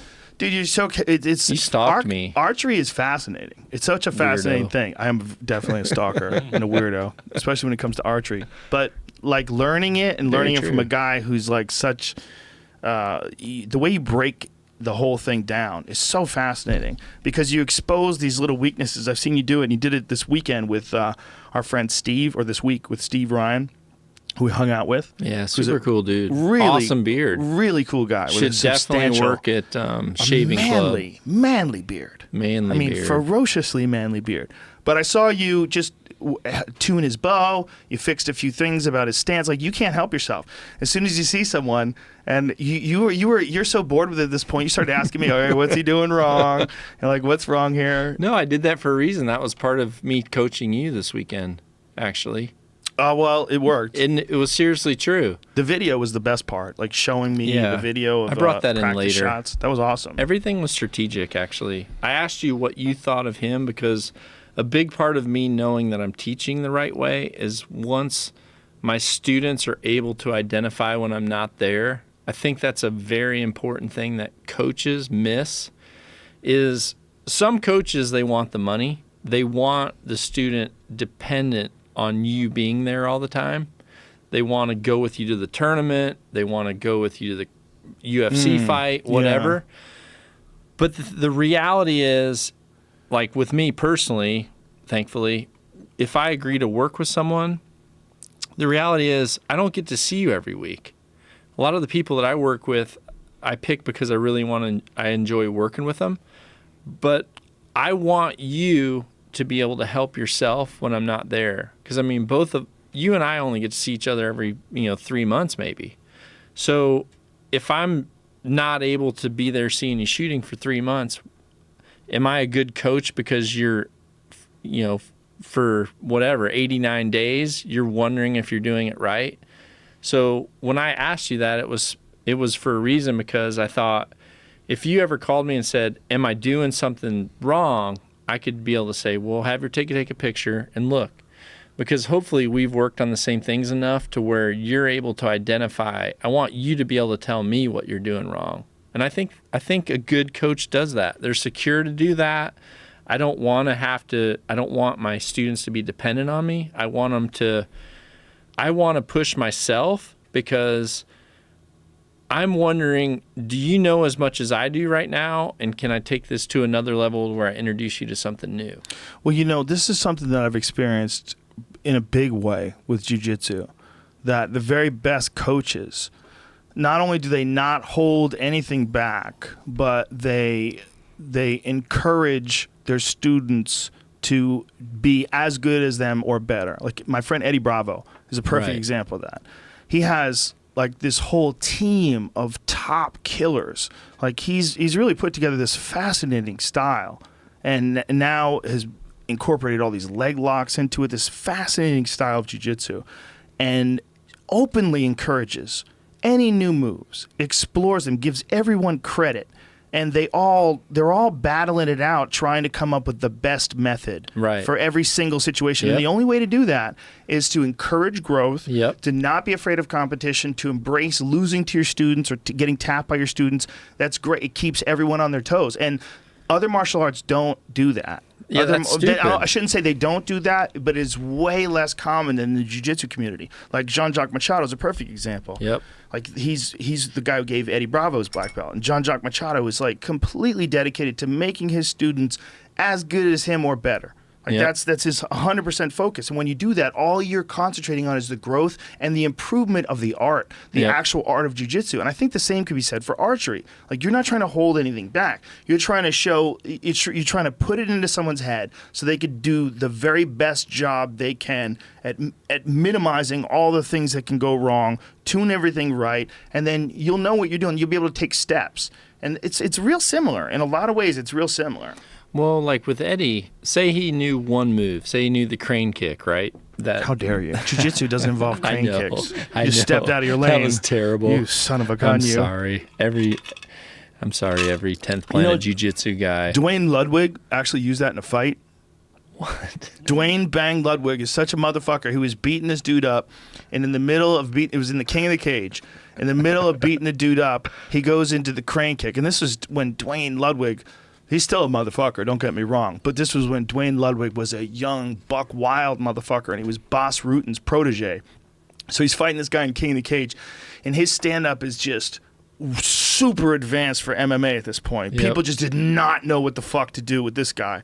He had just wicked stand-up and was very, very competent and very successful as a professional kickboxer, too. He's just super good striker. Fought... Ramon Deckers, fought like top-level Muay Thai guys. I mean, he was a really, really impressive guy. So when he was in MMA, and this is he did kind of both of them at the same time too. When he was in MMA, when he did this crane kick on this guy, MMA was just not ready for this level of striking yet. He's TJ Dillashaw's coach. You know who he is, right? Yeah. I mean, he was beating this dude up. Look at this. No. So watch it for a little bit, because when you watch like how good he was back then, Is he wearing and still is now, Converse? so fucking technical. Like, see all these combinations he threw? He was like on another level back then, but compared to a good percentage of the people that fought in MMA. Like, the kid he's fighting is wearing shoes, okay? I was just wondering. Look, it just got is he going to lit skate up. after this? I mean, he's getting lit up now. This is Those look like Dwayne Bang in his prime. He just liver kicked him, head kicked him. I know. Woo! This dude is getting. Look at this. Look at that combination, definitely son. awesome. Dude. No question. Come on. That's cowboy combinations right there. Yeah. But no question, I'm feeling like I'm in 8th grade in basketball looking at those shorts. Dude, you're so tall. I accidentally touched your feet, and they were all the way the fuck over here. I was trying to That's get in that ridiculous. zone. You can go ahead. I got room, man. Don't worry about it. Hey, you touched my knees. That's ridiculous. Is that your knee? Yeah, man. That's my knee. Be careful. You don't have any BRB? We were talking about bouncy road boners. If there is something that happens to a man when he's in a car that's going down a bouncy road for too long, where he's like, what is this rod in my pants? It's weird, right? Yeah, it's like Spaceballs, that Darth helmet. I never saw that. You should. I definitely probably should. Make sure you're in the mood to see a really dumb movie. You know, sometimes, I think when you did the podcast with Leah, you said there's some movies that are so bad that they're actually good. Yeah. Like Spaceballs is it. Oh, is it really? I thought it was Yeah. supposed to be. That's John Candy, isn't it? I thought it was supposed to be really yeah, funny. but I mean, It's silly? he was So it's just he dressed up preposterous. as a dog. I watched part of it, I think, once. It's one of the like really big flaws in my catalog of movies I've watched. I've missed a lot of like really good movies. You have. I never saw Bruno, the Ali G movie. I heard it was amazing. I saw Well- Borat, loved it, loved it, and I should have seen Bruno, Listen but to I've this. never seen Bruno. I had never seen Borat, and we're at Sharon's sister's house, and they're like, "What? You haven't seen Borat?" So her sister and Sharon and her sister are both like, you know, they walk pretty straight line, you know that, and she said, "Oh, because her sister watches like horror movies and like scary movies, Borat movies. Sharon and I are more into like, you know, we like funny movies, Step Brothers, stuff like that, Talladega Nights. But she told her husband to put Borat on, and when he put it on, and like, I don't know if when he put the CD on, if it like started up where they had stopped before, but it was literally when Borat was like 69 and that fat guy in the bed, and she's like, "No, just wait, it's really good." And we're just sitting there like, what the hell is this movie? Yeah, you can't just enter in the middle of that movie. You have to start that movie from the beginning. We You have to be in on it. we literally, I don't know for like timeline, but it started at fat guy at 69. That's where it started. We were like, wait a minute, this is good? Yeah. Yeah, that guy is capable of keeping a straight face in tremendous circumstances. Like, I don't know what he has in him, but he has a fucking constitution of steel. The way Yeah. he doesn't break character while these people, like, remember when he was carrying his shit into a bag and What? brought it to I this haven't heard lady? that. It was in Borat. He shit in this bag and then handed it to this lady in this really nice home. And he was pretending that he was this guy who didn't understand that was his culture. They would shit in a bag and then hand it to the people who ran the house. It was fucking hilarious. God, I wish there was a Oscar for podcasts. Look at because how we go from being on a very positive subject to seeing Borat in That a is shit. a positive subject. He's Dude, a genius. That is Borat Yeah. in a Nock On green share outfit. Amazing. That is Nock On Green. It's a little lighter than Nock On Green, but close enough. I don't Look at know. his- I think the original logo had that. That guy is a character. He is. Did you see when he threw the ashes on Ryan Seacrest live? Yes, I did. What in the heck? He was That's amazing hilarious. in Talladega Nights. Look at him That's when where he's he's like amazing. Look at him in the middle though. When he's totally serious. That's what his wife sees. She's like, Let's Hey, not get babe. creepy here, bro. well, I'm just saying. If you, went from seeing him in a normal suit I guess it would be a jacket and a nice white shirt to being in the Borat like suspender outfit. I would will say beat that was you. that was normal and that was on the extreme side. Yeah, look at him. Jesus Christ. See, now we're almost at the what was the ice skating movie with Jim Farrell and What was that one? That one was Napoleon Dynamite. That was funny. awesome. That was a fun movie. Sharon, beat you, Ricky Bobby. Sharon, no, that wasn't Ricky That's Bobby. Talladega. No, Talladega Nights. That's Yeah, what I'm saying. that The was French that- character. Yeah. I will beat you, Ricky Bobby. He did have a good. He did it. He definitely had a good. Was it? What was it? Dang. Yeah, I his can't Ali believe G he's not up character. there. He can't really do anymore. I think he's doing what he's doing is taking cycles, and then these young kids are gonna forget. They're gonna forget about Ali G, Oh, I see. and then he's gonna sneak up back on them again, and we're gonna know. We're gonna be in on it, and he's just gonna figure out how to get like people that just missed the boat. They won't know what's, and he'll be able to bank a bunch of them. He can't release them. What he have to do is attack a bunch of them, do like several seasons worth before he released any of it. Maybe that's what he's been doing. It would be great if he had- Regurge? Remember, didn't Red Band think he saw him one night at like the Comedy Store hanging Might around? have. He's like, then he disappeared and he thought he saw cameras and all that, but He no might have. nothing ever came of it. He might have. That would be interesting. If, But he got sued by a bunch of people. Like he got sued What? by those young kids that he had on, like where they were saying, would they say something that was racially inappropriate or something along those lines? yeah, that lady with the poop suit too. I think. Oh, good Remember for her. the dinner party? Is that clean, Jamie? Yeah, it should be. Yeah, when he's carrying around the poop, you can't Wanted be to make doing sure, that. Like, it wasn't That's- someone spittoon you. It's super inappropriate to be Is this carrying poop. caveman with some butter? Yes.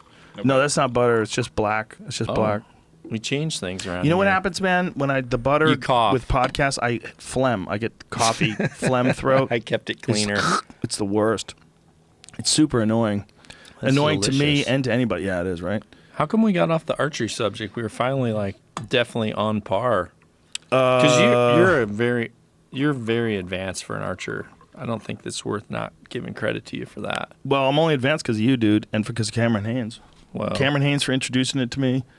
You for tightening everything up and taking the time to. I mean, when People you have are- a guy who's an Olympic coach in archery, and to get someone like you for a dork like me who just gets into it, is really fascinated by it. I feel very fortunate to be your friend because you've taught me some stuff that's changed, like probably taken not just years off of my progress, but changed it the right way.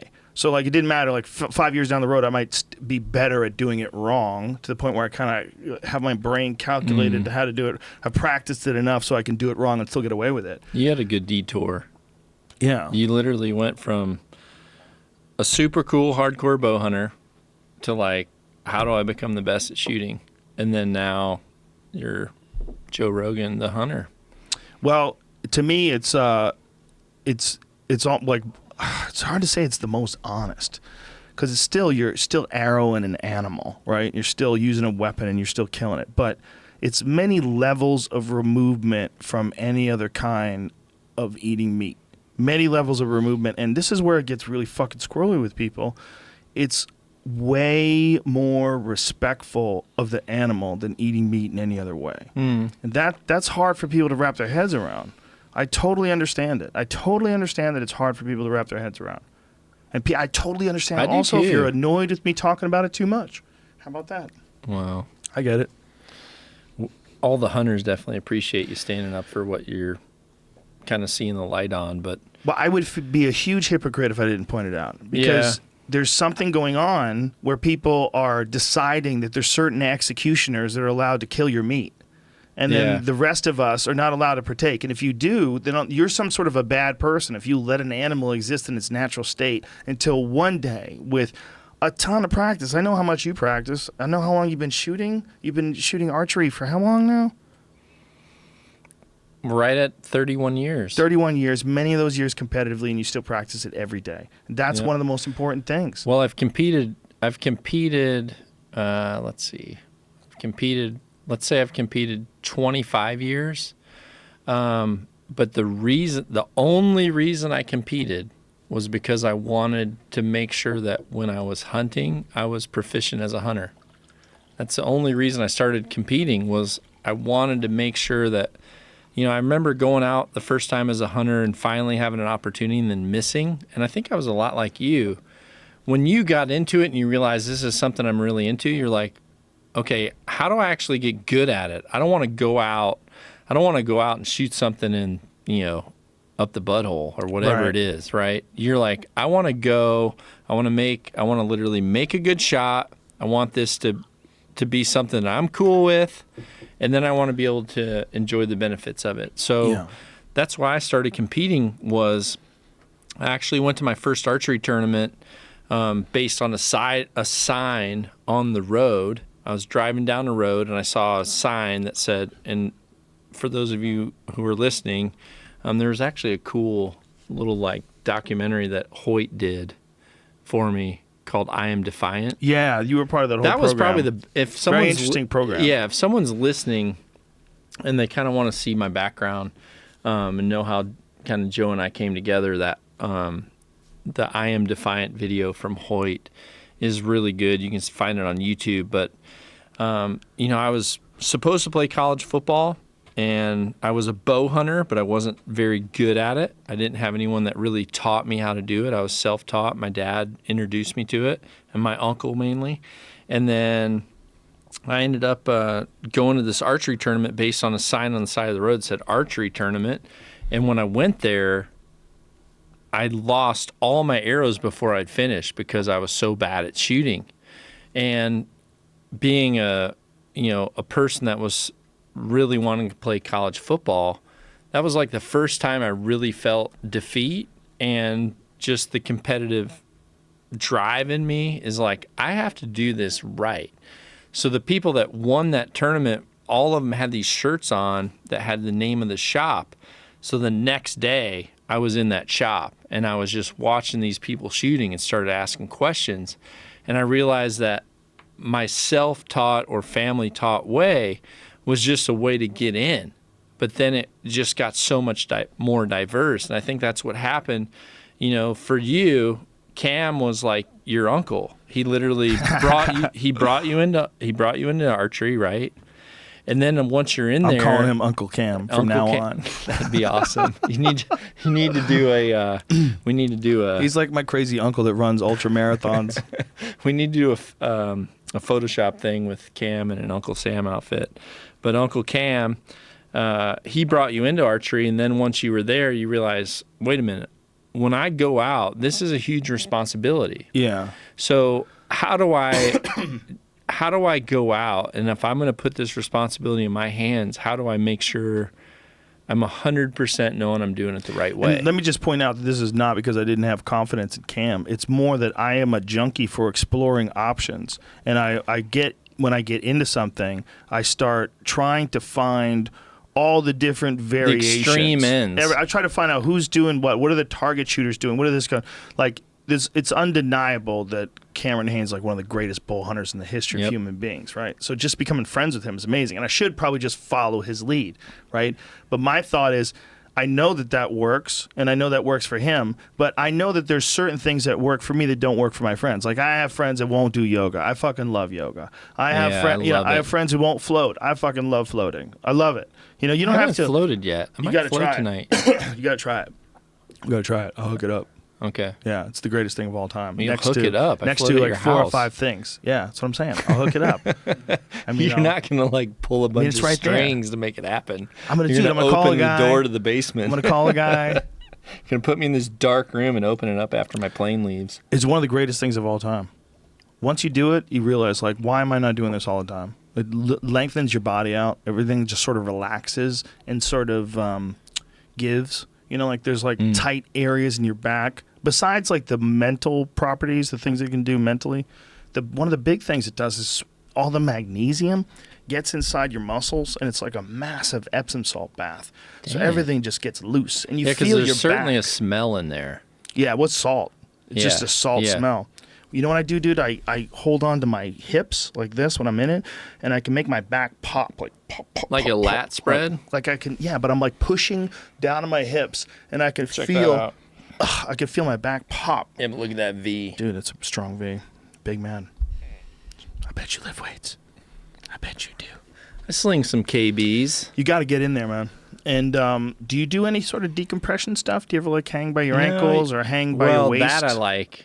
Yeah. I actually do a lot of hangs. Those are great. 2 things are one thing I didn't say today, but when I did that stalk because you were tagged out. So I did that stalk. I had a really good stalk. If it wasn't a sow, it was game over. Like that was checkmate. Yeah, you got within how many feet? I don't know. It was probably 8 yards, 9 yards. Very close. When I stopped and came back. And then came back, Yep. and the animal stayed in its place. Yep. So you were so quiet. At 235 pounds, you were able to crawl through the grass. I got video of it. It's kind of creepy. He told me I was He's a like fucking a cat. predator. He's a fucking big predator. It's creepy to watch. Yeah, you but- holding your bow and arrow, creeping up on these animals, moving so slow. But you know what I give credit to that for? Yoga. Oh yeah, that helps a lot. Did you notice? Did you put that together when I was going? Well, I know you've been doing it, and I know you like it, but I just thought you're a big athletic guy. I know you played football, and I know you run a lot. You mountain bike a lot. Yeah, but that's you got a difference. good use of your body. Slow movements is way different than power, Yeah, right? for sure. So I really credit yoga. My wife started doing it, and she kept saying, like, you really need to try it. And then when I heard you talking about it, I tried it, and then now I'm to the point where I do it, and I wish all guys would. I think if archers could only do one thing, I would say find a really good yoga place. Mm-hmm. If they could do two things, I would say yoga and kettlebells. And then if they could do three things, I would say yoga, kettlebells, and God, that'd be tough. I'd say weights, but then heart rate is relative to cardio too. But I just feel like your ability to maintain posture is really relative to yoga. So like when I was stalking, one thing that you did when I was filming and I stayed back just for sound, I stayed back and let you do your thing. I wished I was the guide at that point where I could tell you, because you were behind the guide, so you didn't really know what you were doing, but I was really wishing I could say, like, your bow, instead of being sideways where it's easiest to carry, Right. it needs to be at the ready. I And just was- and your everything you did need to be, maybe it's your martial arts background, but you were, and we'll get on this subject, but you were going this way and this way and this way. So your angle of attack, even though it was in a straight line, it was still horizontal. Whereas, did you notice my angle attack was always at a posture to where I could move 28 inches and I was where I needed to At full be? draw. Right. Yeah, I definitely. Once we talked about that afterwards, I got that. That made sense. I did feel weird, though, about holding up the bow while this dude is in front of me. I did feel weird about that. I was like, I got to have this pointed to the side. I didn't feel right. Even though it takes a whole step to pull it back and draw it, it just didn't feel right to, like, have a bow pointed towards some dude's back. I know it's stupid. No, it's not. It is sort of, It's but it's not. not, because if someone tripped or something went wrong. But I do think that doing yoga has made my ability to move slower better as well. I think what I was talking about earlier about lifting weights and stuff, there's nothing wrong with lifting weights, but I think there's an overlooked thing that we were talking about in the car. It's being able to control your body, and that's what yoga does almost better than anything else. The balance that you get and the ability to move your body in all these different ways. It just doesn't seem as sexy as like squats or deadlifts. Fucking raw. When you do deadlifts, I feel like you're getting some shit done. I love deadlifts. Don't get me wrong. I feel like I'm getting calluses done. Like Yeah. these babies are from deadlifts. Deadlifts, yeah. Kettlebells. I feel like I get more pressure on my forearms from You kettlebells. do a lot of hangs too, right? That'll definitely give you some calluses. That's. For a lot of people, I think a very neglected movement, and I heard this on your podcast, and I called you and I'm like, dude, I do those. Yeah. Is just hanging, literally grabbing a bar and fully extending yourself to where your body elongates your joints. I think it just brings so much like lubrication to your joints, and the longer I hang, do you hear yourself adjust? Do you hear like I click, hear little click, things clicks? popping. I do Sometimes too. in my lower back too. Yeah. Especially if I can get a place. The You longer probably you- have a hard time getting one where your feet could dangle. See, that's the thing about being short.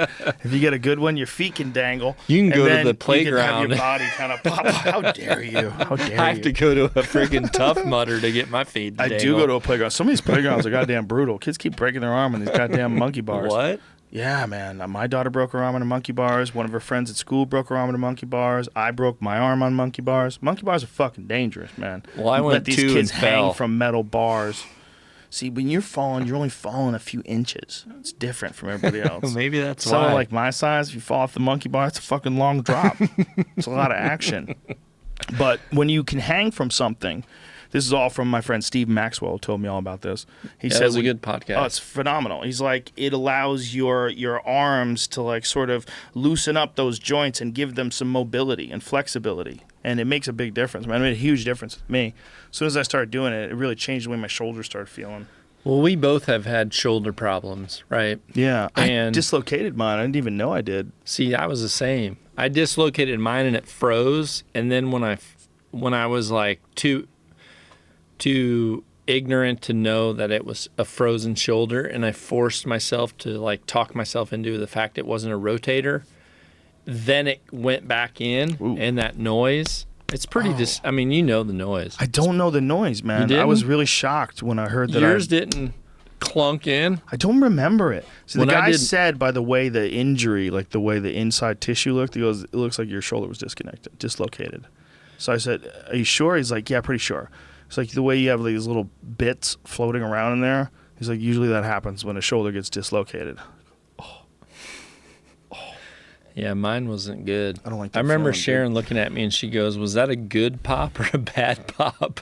And I said, It wasn't the good one. Definitely wasn't. See, short-faced bears don't have these kind of weak-ass bitch body problems. What? Those short-faced bears, they don't have these bitch body problems. They I have they just different problems. get jacked and pull trees out of the roots and beat I don't people know. to death They with probably them. have knee problems, lower back problems. Imagine if they could talk. That would make them so much creepier. No, If they're wouldn't like, it make "Hey, him cooler? motherfucker. You telling me you wouldn't coming have a to short-faced bear here if you knew he wasn't like a mean one? So you say that, but if he's a short-faced bear, he's a mean one. That's like saying, No. That's yeah, rude. You can't just come up with No. a new way of No, it being. no. He's a friendly shark. There's no I friendly can tell sharks. you, I've encountered a lot of bears, and bears have personalities. Yes, I'm sure. Some bears have very short tempers, and they're total like snap spazzes, like Jim Miller just instantly snaps on you and freaks out. And then some are really calm. like and a polar bear. Yeah, like a polar bear, and That's they just selling ice cream. They hold you, He's your buddy. they cuddle you. I'm your friend. They from do up all that north. stuff. Hi. No, They only murder the seals when you're not looking. They don't even want you to watch. Don't watch. I have to feed. they jack the seals. Where you going, Bobby? Bobby the polar bear? Just murdering some seal, choking him down, and getting back to the surface and pretending to be your friend. Does everyone listening sense the sarcasm? Like, I don't want to throw Jim Miller under the bus. No, Jim Miller's awesome. What do you mean a sarcasm? Oh, like that you Well, were the just fact joking that around about yeah, it? yeah, Of course. because It's hard to know. They don't know your relationship with Mr. Miller. He's an awesome dude. He is as awesome Love as it gets. those guys. They're all good. Yeah, and you took him on a pig hunt recently. Yep. Jim Miller, who, if most people who listen to this podcast that follow the UFC know Jim, he's one of the top 10, I think. He's top 10 lightweight in the world. Just lost a really close fight to Dustin Poirier. God, So that was as close as it Poor gets. guy. Awesome fight. But if he's not top 10, he's certainly top 15. In my eyes, at least he is. I'm saying top So two. many- Well, that's hard to argue, honestly, because he's lost to some of the best guys, and there's still Tony Ferguson, there's still Khabib Nurmagomedov. Those are the top two guys. They have to fight for the title. But did he lose with he lost with a close fight? Yeah, no, it's true. There's no doubt about it. No, he's an awesome fighter. We There's talked no doubt about it. that. That was the first fight that I ever watched, and I remember the first UFC fights, but that was the first time I ever watched one where I felt I had vestment in someone, and I knew Jim was fighting for, was that 208? Because I saw him fight at 200, and he stood on the cage, and then because I was sitting right behind you, and he said, "Let's go hunting." Yeah. So How cool is that? It was very How cool cool. is that? You're Yeah. sitting there, and the guy just wins a fight, and the first thing he wants to do is go over and point to you, UFC and go, dude, 200. take me hunting. Let's go hunting. That was so awesome. It was. Him So- and Ray Borg, when both those guys have done that, I was know. so happy. I was like, it's so cool. And I've got both of them Both of them are coming to Iowa in. They're fighting for the turkey in belt. 1 month. They're fighting for the turkey belt, and I'm in there too. I'm gonna bitch slap those suckers. The turkey belt is a thing that John has every year. You Are have to bitch knock slaps on. allowed in UFC? I agree. They should be. See, they don't know what's coming. Wait yeah, till this bitch You're slap. supposed to have a closed hand, but you can slap someone in the side of the head, though. Dude, I'm gonna put all 15 inches of this bitch slap right up across both of them. I think it's probably better to punch someone. Otherwise, people would just be bitch slapping people. There used to be an organization called Pancrase, and they used to only bitch slap. For real. Yeah. Pancrase was not allowed to strike with a closed fist except to the body, but they could head kick. It was crazy. They fucked up, and they made the rules that perfectly fit Bas Rutten's style. Bas Rutten, who was a UFC heavyweight champion, too, who beat Tyoshi Kosaka back in the day. Bas Rutten was just a murderer. His kickboxing was just terrifying to these guys, and he came in out of nowhere and was knocking dudes out with bitch slaps. You never heard of Bas Rutten? Dude, Bring he's a that friend up. of mine. Bas Bring that Rutten's up. amazing. He's amazing. He was the first really technical animal striker to fight in the UFC. Actually- Maurice Smith was a really super solid technical You'd striker. be a good bitch slapper, dude. Look I at could that smack a mitt. bitch. Look at that mitt. If it had to be done. I'm 6'5". Bring your mitt up against mine. Yeah, they're the wrong size. If the camera, well, seriously, they're the same size, but They're the you're- wrong size for my body. My mother smoked when I was a child. I don't know, dude. I think you had some silverback in your background. Well, if I had to guess, someone fucked a monkey when they shouldn't have. It's one of those can I still fuck monkeys? No, you shouldn't. You can, but don't. You're like, you should know better. Stop fucking monkeys, Bobby. You're like, come on, I want my monkey, ma. So then some that's out of my some family. northeast Jew or zoo. Sorry. Yeah, Jew. Out of some northeast zoo. Someone's gonna take that out of context, Yeah. right? Yeah, that'll be a front page of the news. I would assume if people came from lower primates, right? If human beings came from lower primates, which they think we did, it couldn't have been a totally even process. There's people I have always wondered, what is the ultimate form of the human being? If we came from some sort of a hominid, some sort of a Australopithecus monkey thing, and became what we are now, right? What the hell are we going to be 2 million years from now, 5 million years from now? What is Predator. do you think so? Yeah, hell yeah. Why would it be like that guy? That guy's a douchebag. Dude, he's sneaky, huge. he hides, he's invisible. Exactly. But he's cheating. He can't even sneak around Dude, he behind takes trees. his bottom part off and he doesn't have any genitals. That's true. He gave it See? up just for hunting. Yep. doesn't He'll do an care. alien. He'll do. That's right. He was doing aliens. Schwarzenegger. They were hunting aliens. Isn't that a lot like people hunting crocodiles? Wait. So Isn't it? would antis have a problem with Predator came down? When you say antis, you mean anti-hunters. Yes. I speak the language, ladies and gentlemen. Let's go, champ. A lot of people don't know.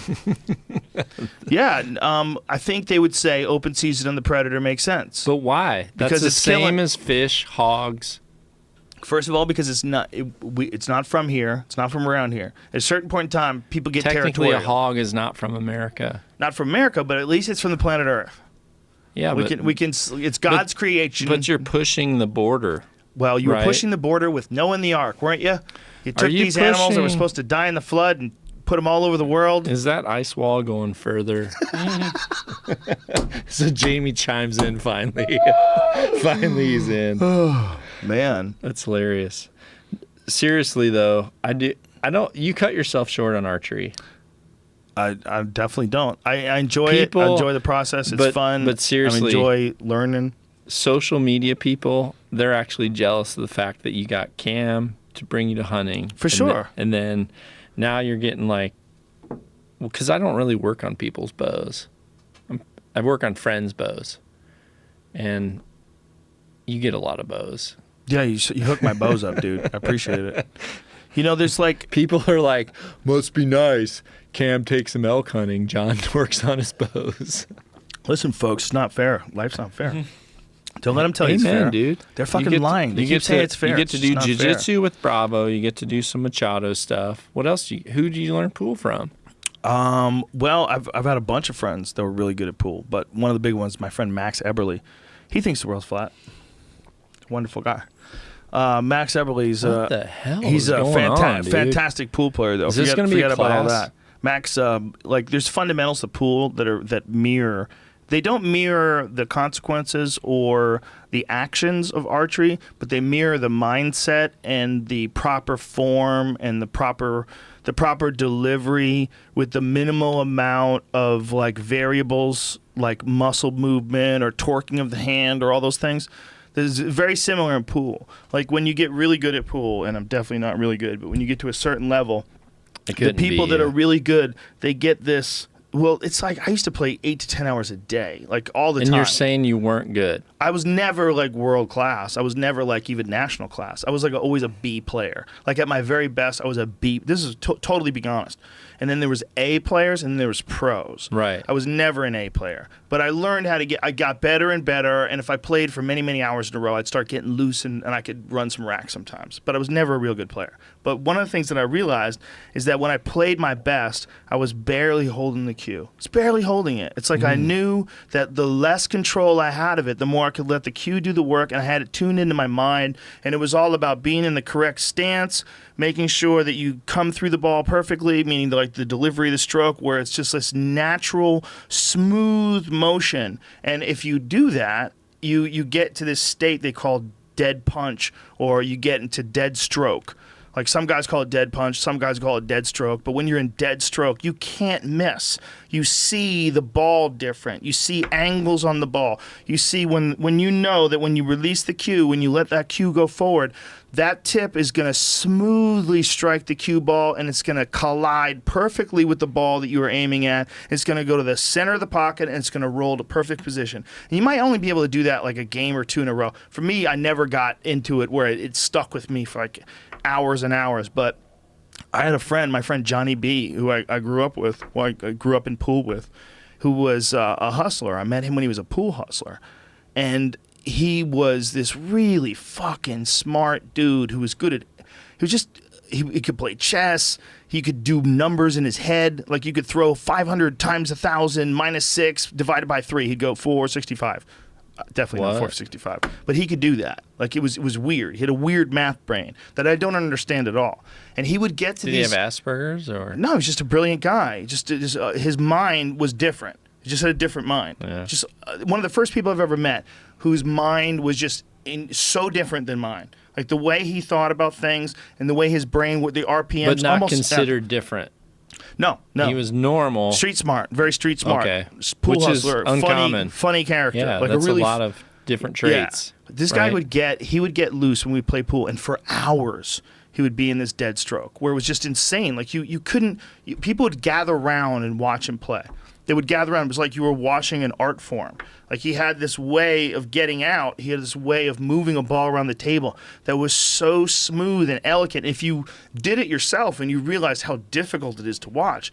It's a different perspective. What pool is a beautiful art form that only the people who know how to do it can appreciate. Right. And I think it's the same with archery.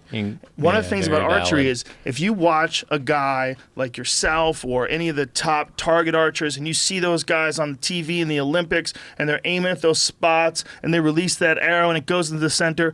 At home, you're watching it going, yay, he got another bullseye. Or a yay. guy misses and you're like, what the hell? Yeah, you're watching these guys do 10 in a row, 12 in a row. But when you do it, you realize like, oh, this is a mirror into the mind. Yep. This is one of many disciplines that are a mirror into the mind. You get to peer into an area of yourself, like internally, and you get to figure out through these motions where your mind's at. Where your mind's at and how to discipline this sort of process of learning and getting better. And archery is a weird one, man, where it just seems like it should be so simple.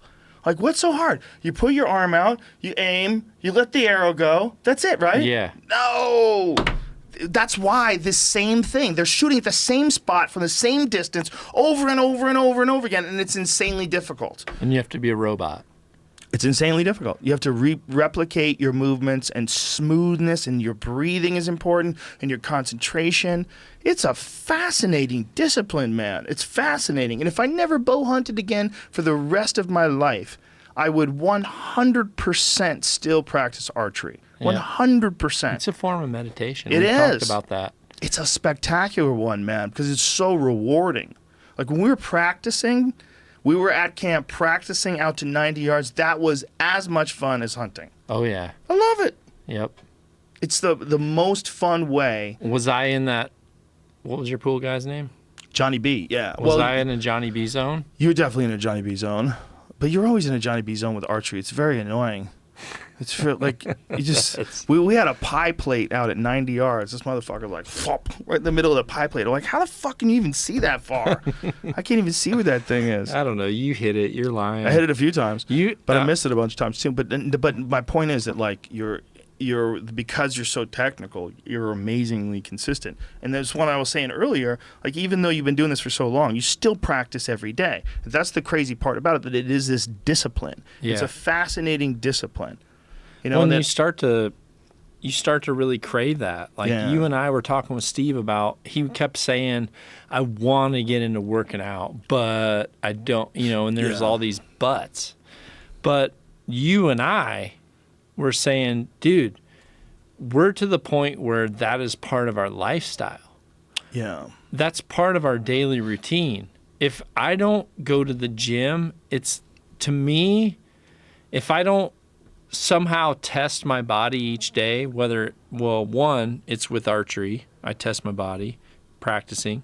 And then I also test my body whether I do yoga a day or kettlebells or whether I lift or whether I bike. Either way, it's a test, but that's part of my routine, no different than, brushing archery, your teeth, lifting. I have to brush my teeth every day. Life. I always want to see Harry every morning before he goes to school. Right? You want to see your wife and you want to talk to your wife in bed or whatever. You always want to have that connection time before you go to sleep. That's part of a routine. Yeah. And once you get into that routine, your body craves it. It doesn't want to miss that part. Well, it's also, you can regulate through those. And one of the things that I've noticed is when I've taken days off of exercise, and I've done it many times, and I did it pretty recently because I was kind of feeling sick. I was like just kind of feeling kind of crappy, and my kids had colds, and I was like, man, I might be coming down with something. So I said, I'm just gonna just chill out. I'm just gonna. The bathroom. Go ahead, buddy. I swore I'd never be that guy. Dude, don't worry about it, man. We can make it happen. Bladder, super it's right bladder. there. Go through that door, and we're golden.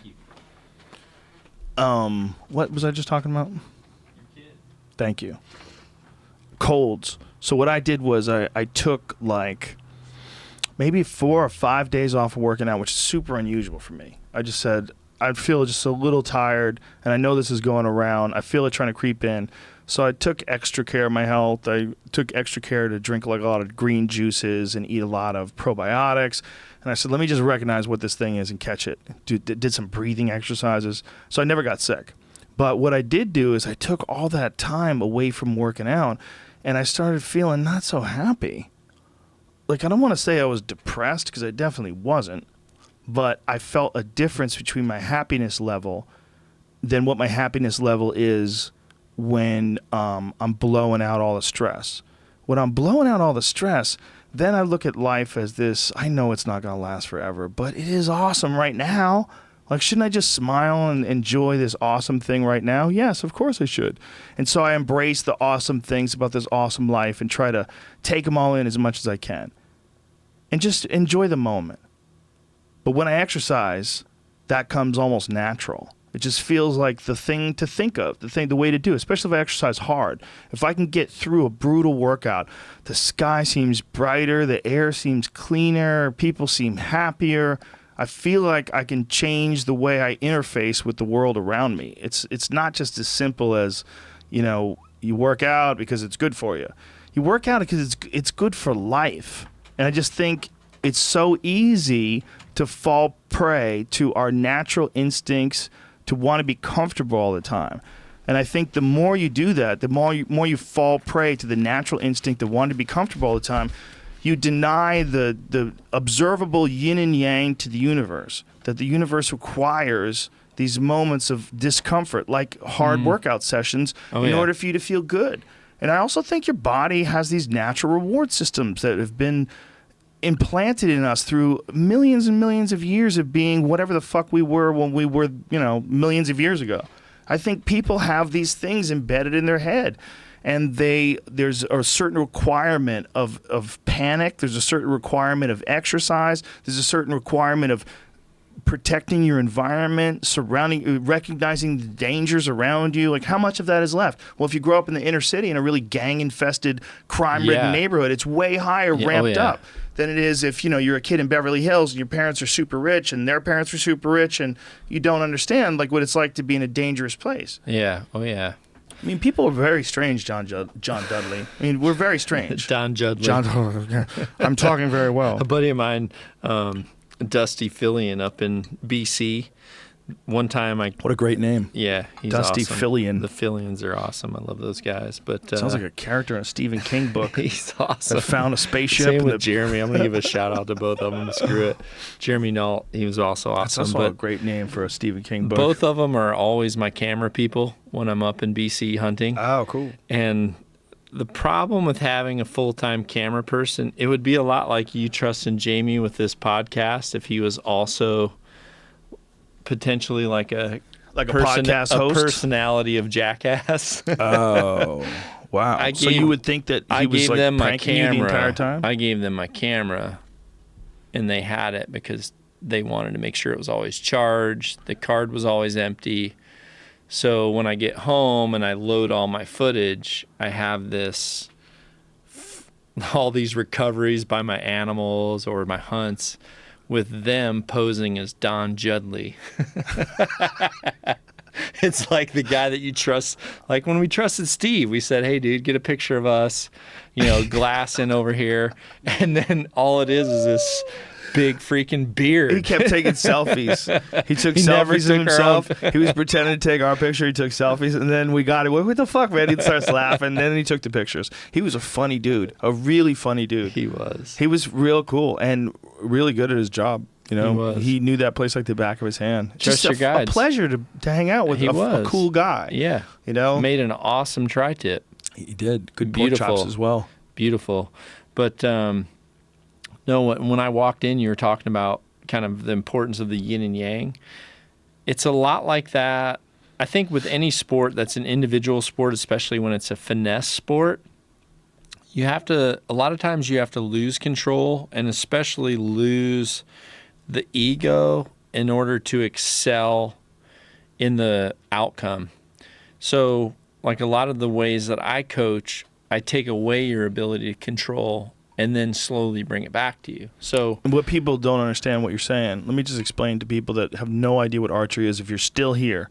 They're here. I'm just kidding. Millions. But what I'm saying is that when you learn archery, one of the things that happens to some people, I should say a lot of people, is you get something called target panic. And that means like what you try to do is you try to have... I don't want to hear this. But let me explain it to people. I think because they don't know. Do. You're scared of it? No. Scared of the word? I'm target good. panic? Okay. But it's a good subject. I'm going to get ice. Go ahead, get some ice. Okay. I'll be right here. I'll explain to people, then you come back and fill in the blanks.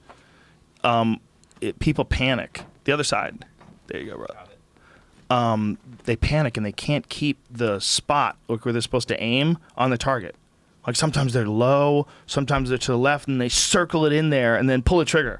And they freak out. And it's weird because it becomes like this psychological sort of a trap that they fall into, and it's really common with target archers. And I think something has to do with the monotony of continuing to stare at a spot and sometimes being dead on it and sometimes not, and eventually it builds up in your head where you're trying to figure out, how do I time this thing where I hit that trigger perfectly? Well, someone figured out a long time ago that if you use a release that doesn't let you know when the arrow's going to go off, it's a surprise shot, then all those tricks don't get worked into your system. All the tricks your brain plays on you don't get worked into the system. And John has an amazing method of what we're saying, taking away control. So that's what it means. What you do by taking away control is you develop this tension release that you're just pulling through the shot. So you can't anticipate when it's going off because the muscles are not nearly as sensitive as the ones that are on your finger, or anything that's used to manipulating things. Yeah, you literally... You minimize your focus on literally a process. So you occupy your conscious mind. This is probably equivalent to most sports, but your conscious mind if you occupy it with a fight or flight syndrome or a fight or flight reaction, a lot of times when people experience performance anxiety, they're triggering a fight or flight experience, right? So, I mean, even with fighters, even if they know how to move and they know how to punch and they have a game plan of how they should attack a Conor McGregor, once, say you get freaking cracked hard with that left hand, your conscious mind goes from your trainer saying, slip and move, keep moving, and all of a sudden you get hit with this thing that occupies your conscious mind to a thought of fight or flight. Well, now it starts thinking about what you're doing, and then all of a sudden you go into attack mode, right? And then your game plan's out the window. So it's the same thing with archery. You want to occupy your conscious mind with a process instead of a result. So, That's a good way of putting it. Yeah. So we're focusing 100%, 100%, and I've worked on you with this, I've worked on Aubrey with this, on a process. And if you only focus on the process, then if that ice shield was out there, the ice wall, and you could never see the result, I would guarantee you that the result in the end would be, if there was someone on the other side saying, Joe Rogan is an unbelievable archer, because you never knew the result. You were on this side of the ice wall saying, I'm only caring about the process. So I take away all the tools of the result, which essentially those tools are what you came up with on your own when you said, I want to get into archery. And I bring you into a process. And then once you understand that process, and I 100% trust that you know the process, then I all of a sudden give you a tool to have ultimate control of the result, which is like what, for a year I worked with you, and then in the end, you came back to the Nock To It, right? Yeah, that release that you use, just the release method of not having any control over when it goes off.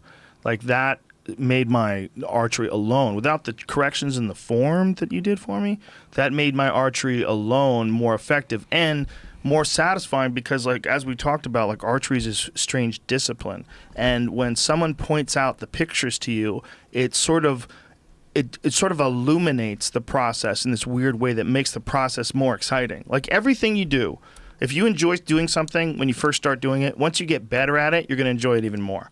That's a big thing with jiu-jitsu.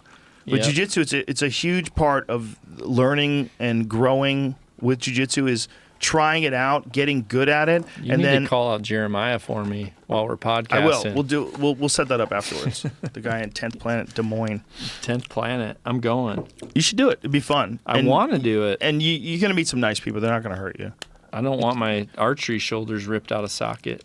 As long as you learn how to tap out, it's super important. I can tap. You got to learn how to do that.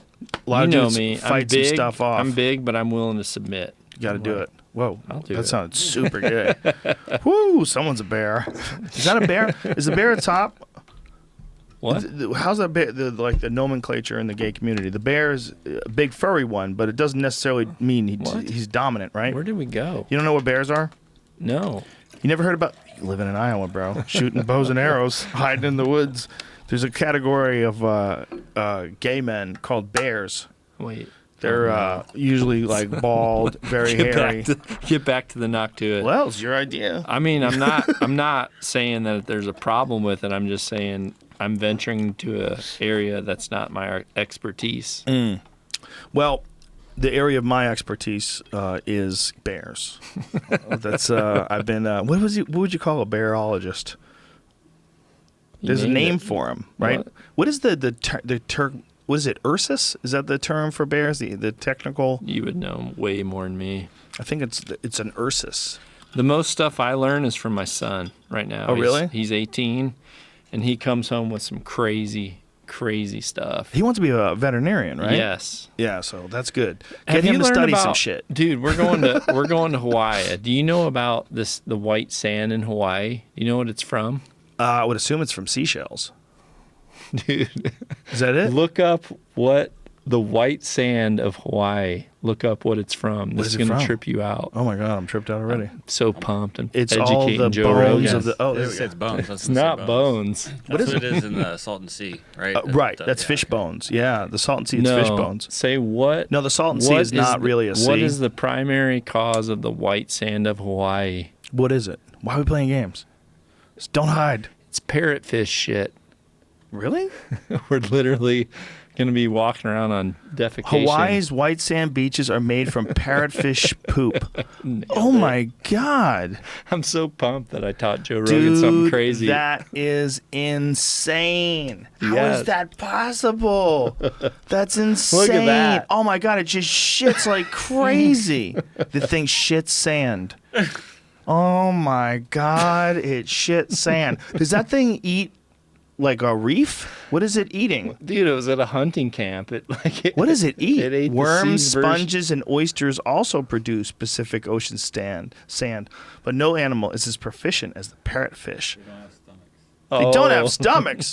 Damn. Their meals pass It's straight like through the someone long that got intestine. a bypass, like a gastric bypass, or someone that has a lower intestine. Look at that. Producing as much as 840 pounds of sand per year. Can you imagine if your poor little asshole had to process yours? You're a big giant guy. If your poor little asshole Good had to Lord. process 840 pounds of sand a It year. might, well, Let's break that down. How many pounds is that a day? Because 365 days in a year, and it's, what is it? It's more than double that, no. right? Yeah. What would 840 pounds. So that is What does more than 2 pounds of sand through your asshole every day for a year. That's insanity. Now, you're a fish. So think of that. It's not even a person. It's a fish. A little fish is pumping out more than 2 pounds of sand through its tiny little asshole every day. That's insane. There's never been a thing like this. All right, well, Come on, man. How Scraping would and that- biting dead coral. how would that Wow. How would that translate to a 200-pound man? That's Can we do incredible. the math on that? Oh, it'd be insane. Run some numbers. How big are one of these fish? Yeah, how big is a parrotfish? It looks small. Doesn't even look that big. They look cool though. They Check do out look his cool. lips. No, that's not Nemo, right? No. No, that's a clownfish. you had a whole new appreciation of Nemo. I was They're like, cool. is Nemo gangster?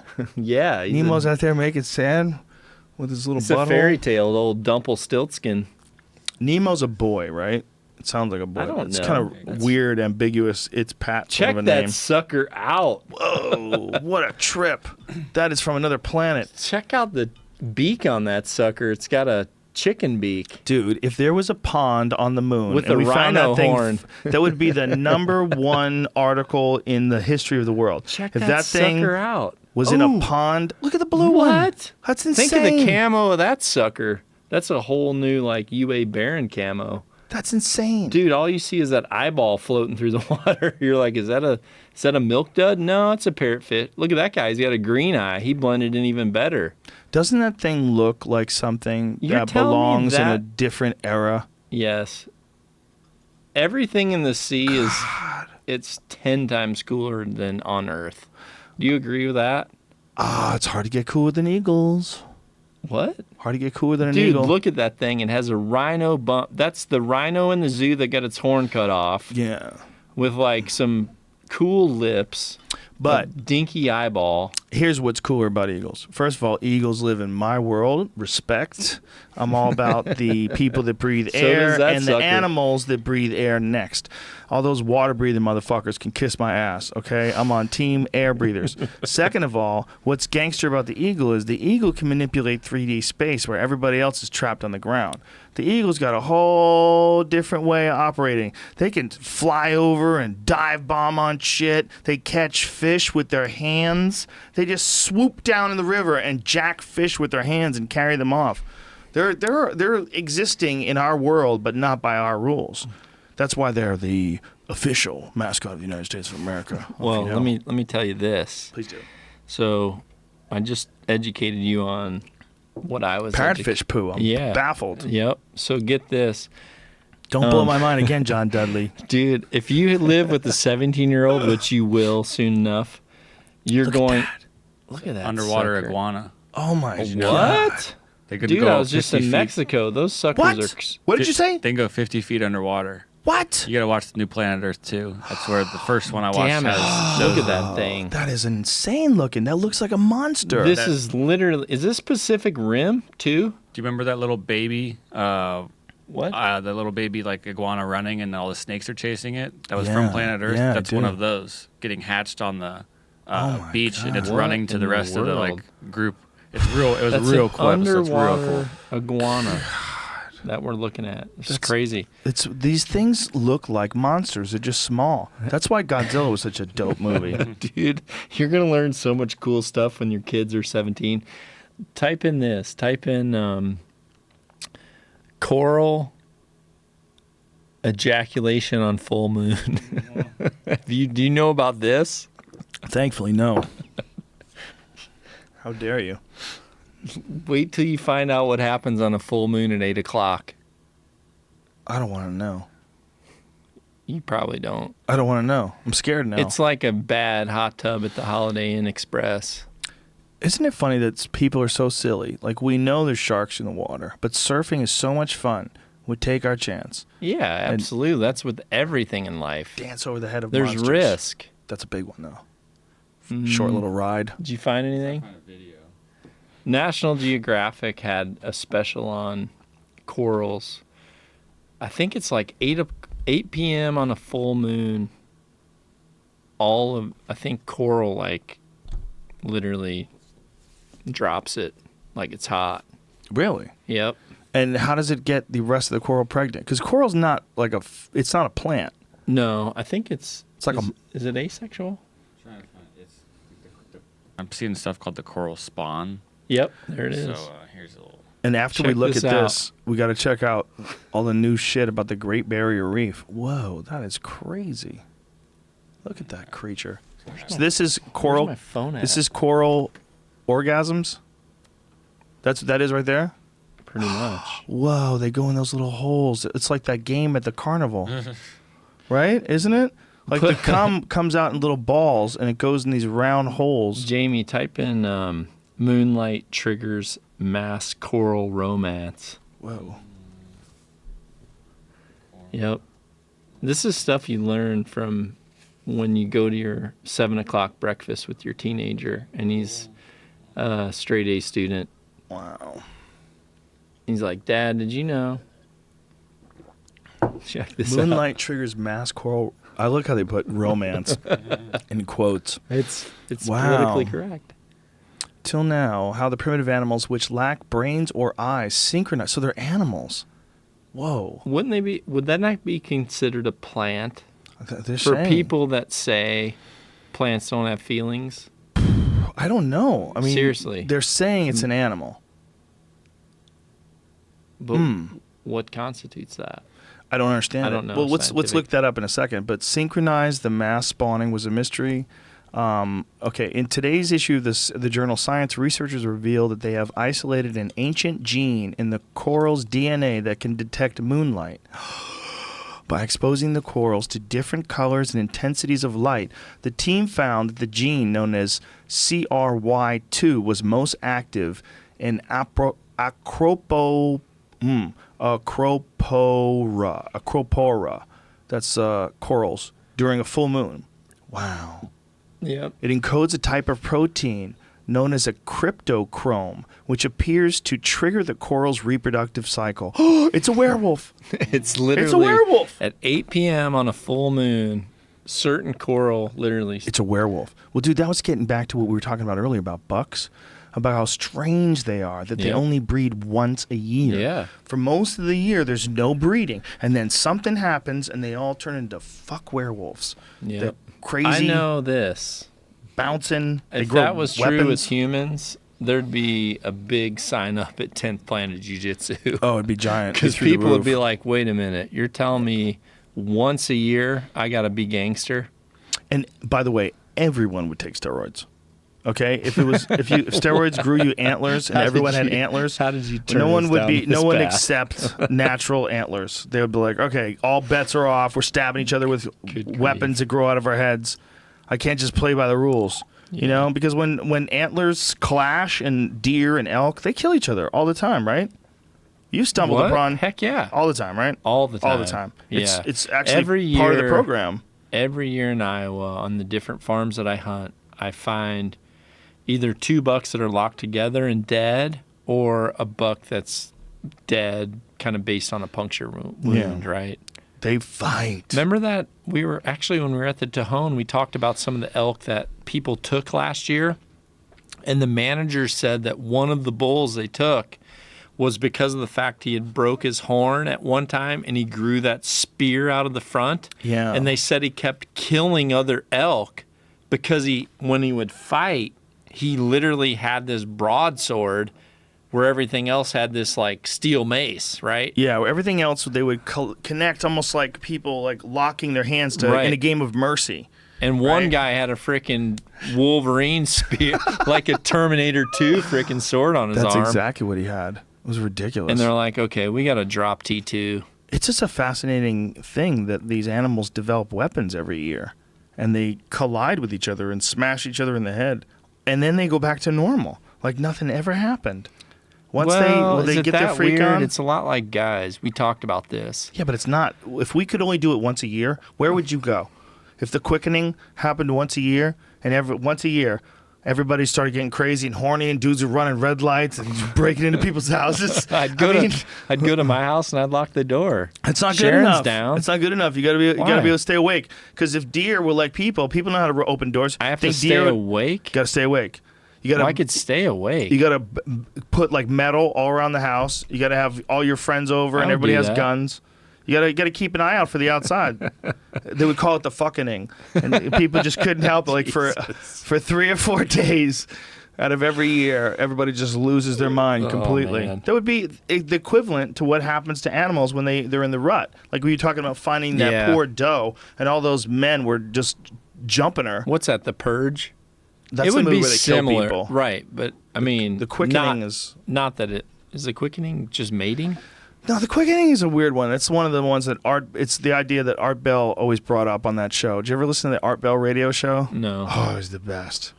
He's the best. Art Bell was like this late night radio host, a legendary late night radio host that always entertained all these people. He had these people on his show that were psychics, or they were Bigfoot experts, or they worked at The Area Joe 51. Rogan Experience 2015. Yeah, in many ways, I owe it to Art Bell, and I did his show, and when I did his show, it was a huge honor for me. Like, people were mad. They said that some UFO researchers got pissed off at me because I was saying that most of what you see, I'm still intrigued by the idea of an alien life, but I think I'm you have down to with that. factor in that what we're dealing with is a lot of people that are full of shit, and they're making things up.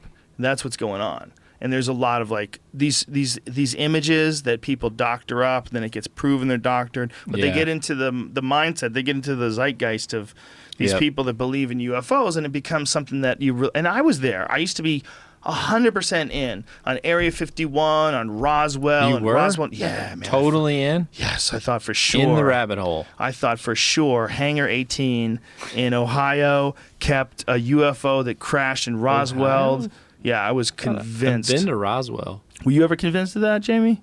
I've heard of things. Yeah, in Dayton did area, right, Pat? Yeah, Dayton? That's what Dayton, they said, Iowa? right? Right, Hangar Patterson, 18, yeah. Wow. Ohio. Yeah, Hangar 18 was in a movie. They had this terrible UFO movie back in the Disney about aliens. But the idea was that who was the president during 1947? Was it Truman? I think it was Truman. He flew to New Mexico and then flew back with the wreckage, and they flew it in 2 separate planes. The wreckage of this aircraft Is this that true? came from another. No, most likely not. But that's probably what a lot of people thought it was. What they think it was most likely either a crashed weather balloon or maybe some sort of a Russian Zeppelin. spy something or another. They don't know what it was. Highly Not a weather possible, balloon. right? Yeah, a weather balloon, not a Zeppelin. Like one of those. They would use these weather balloons to spy on people. And there was another thing they did. This was a really fascinating episode of Radiolab. I wish I could remember it, but the name of it rather. But they sent bombs. Japan sent bombs over to North America, flying the jet stream in balloons. and they land. It was the idea was to send bombs without any soldiers across the ocean, riding the jet stream, and they would land in America and fuck people up.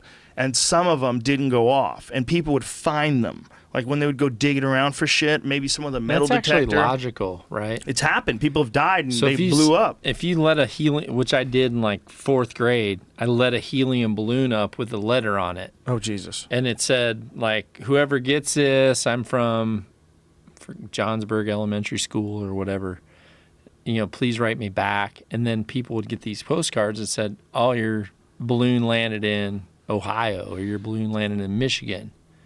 So it's really not that far off mathematically, right? If you knew how long helium would last in a balloon versus the current of the airstream. They didn't guess it right, though. They didn't have the proper ability to guess it right back then. But they did get some of them through, and some of them did detonate. But a bunch of them went missing, and people did find some of them. But the episode is fascinating because you just think of the crazy mindset of people. Like one of the first things they figured out when they figured out that there's wind that travels in a very predictable current around the world. Okay, how do we fly something up there and drop it on people? Is it predictable, though? It is, because it's a competitive advantage in the game of war. The war in a lot of ways becomes a game for countries. Everybody west of us has got the advantage. Yeah, in some ways. In right? that way, but obviously not weapons-wise or military-wise. 75% first.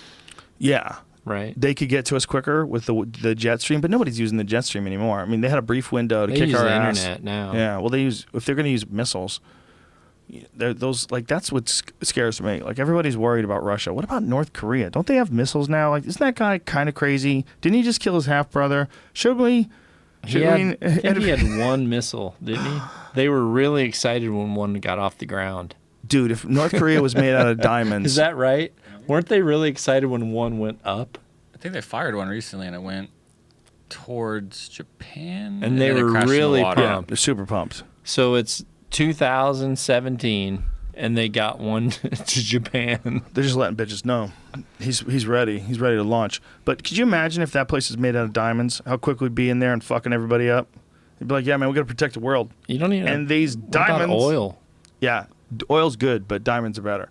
If you get a whole country filled with diamonds, you'd have to get those De Beers people on it. What about broadheads? Good broadhead? It's not worth nearly as much as diamonds. North Korea missile explodes within seconds of launch, U.S. says. That's what they would say. Yeah. They would say, yeah, that bitch just blew up.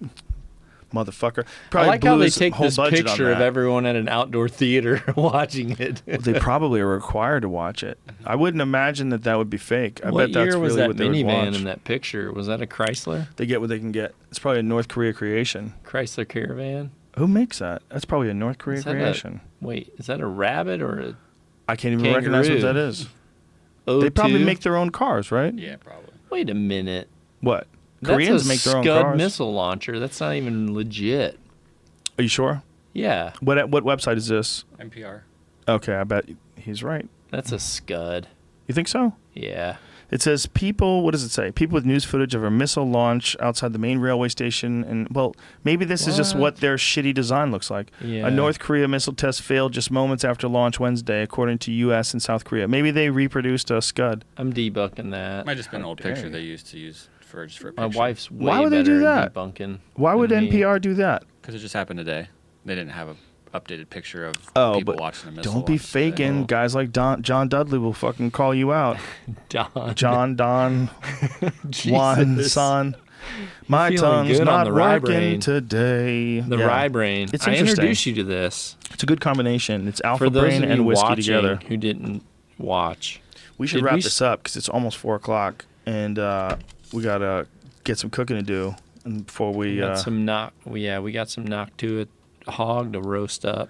yeah, this is gonna be interesting.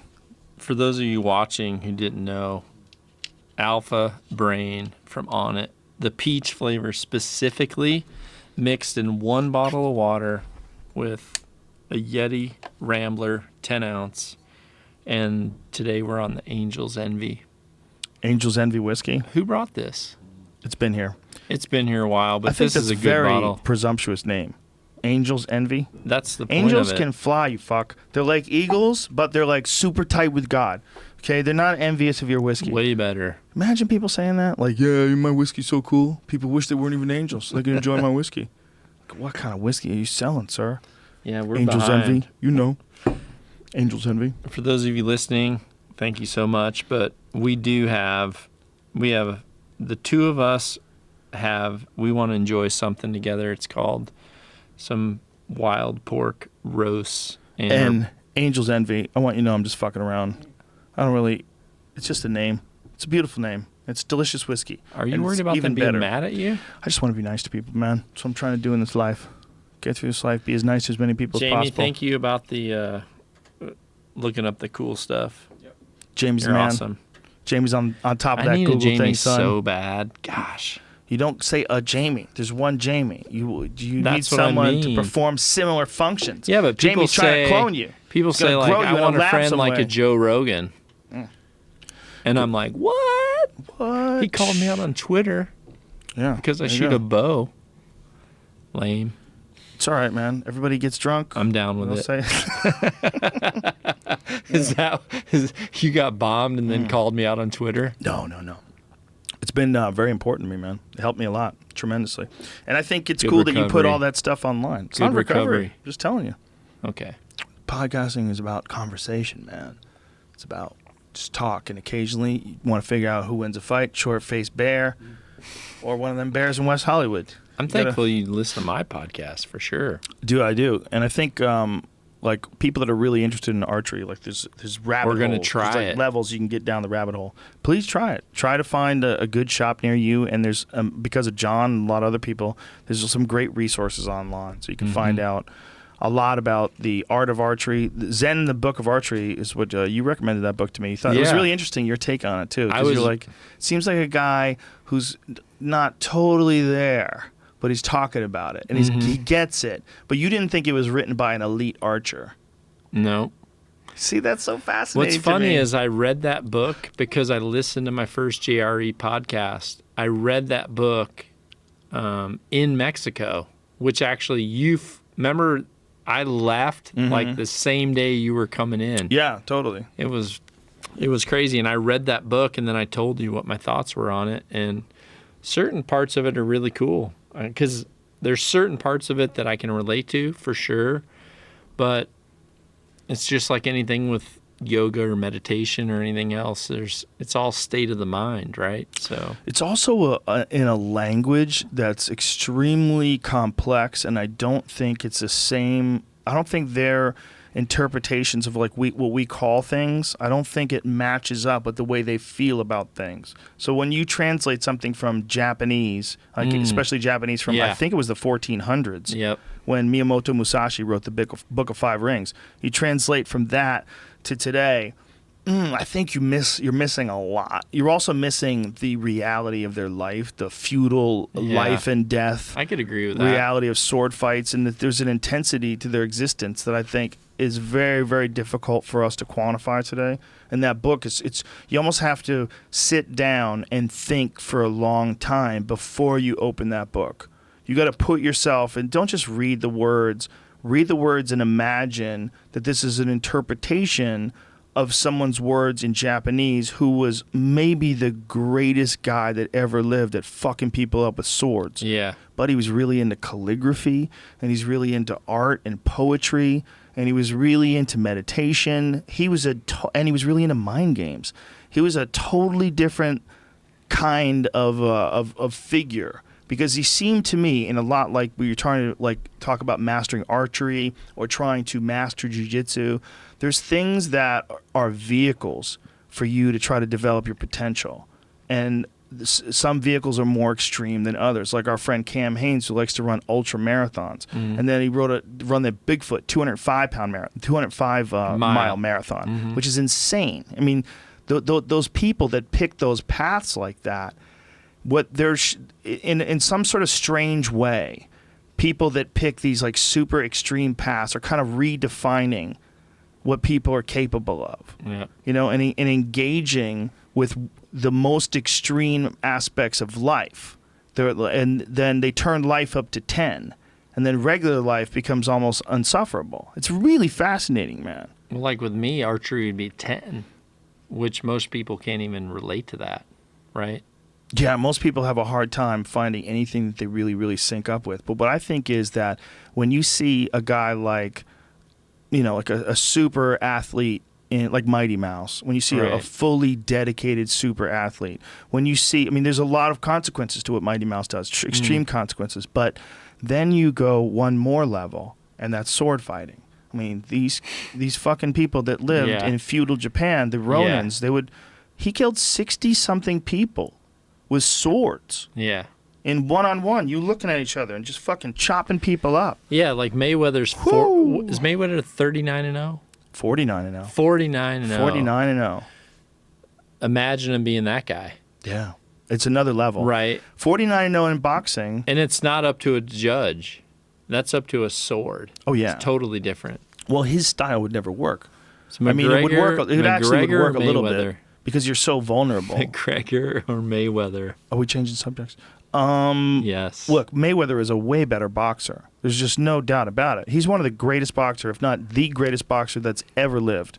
And even though he's smaller, you're talking about a completely different level of skill, a completely different level of understanding of the subtle nuances of boxing. But that said, Conor McGregor is not incompetent. He's very dangerous. Floyd Mayweather is a way better boxer, but Conor McGregor is dangerous as fuck. And he has a really deceptive ability to move in and move out. He can cover distance very quickly. Yeah. And he can do so in a weird way. He can do so in a way where he might stun you. He might stun you and he might catch you early, and he hits really fucking hard.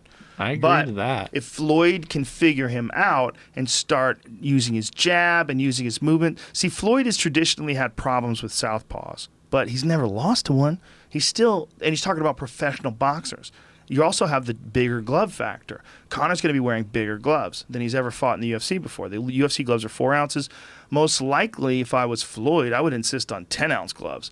I would want this motherfucker to have a lot of padding on his knuckles. Go 8. Yeah, I don't know if they're going to do that. I think everything Conor below knock one. that sucker out. Oh, you're so silly. What is the weight? What is the weight that they wear above 160? I think it's 10 ounces above 160 and 8 ounces below. I've been to 2 Conor fights with you. He's incredible. And all I can say is when Conor hits a guy, their face instantly shows the fact that they don't know that it was really that. Is that fair to say? They don't know that it was really that, meaning that he hits so hard, he stuns them. I think with people his power. Is that what you say, mean? I know I'm going to get hit with that left, but when they actually get hit with the left, a person's expression reveals what they actually felt. And I think people feel like it's harder than what they did in training. Well, you know that people Is that true? Yeah, for sure. Well, you know that people can run faster than people, right? You know there's certain people that have special gifts. Right. They have special gifts of athletic movement, and some people have, in extraordinary ways, gifts of power when it comes to striking. And it doesn't make any sense. But I've seen it from people where you see what you think is hard, and then you see someone else, and you go, what in the fuck? Yeah. Like there's a video of George Foreman hitting the heavy bag. Right. And George Foreman was, I don't know if he had fought Ali yet. I don't know when this, I think this was before the Joe Frazier fight. I might be wrong about that. But pull up George Foreman hitting the bag, because it's a really recent clip that's been going around. Some people have sent it to me on Twitter. Sure heavy. For sure heavy. Heavy bags? Is that what you're saying? Oh, yeah, you can see it. You see the bag. You see him watch it. But you got to hear it. Listen to the sound of this. When he's winding up, no doubt about it, but he's not trying to work on form, he's just work on power. Look at this. Sadler had just literally been picked off his feet. You gotta see when they show him really digging in. See, he's like swinging. More prodigious sights I've had Look in at my this. life. It seems to me that of all the people I've seen hitting heavy bags, including Sonny Liston, no one ever hit it the way Foreman did. And he would just wail these full power punches. And when he would fight people, like when he fought Joe Frazier, he hit him with punches that you could tell Frazier had never been hit like that before. Right. Like George and he's not Foreman even was moving his feet. Watch this. Like Look at this.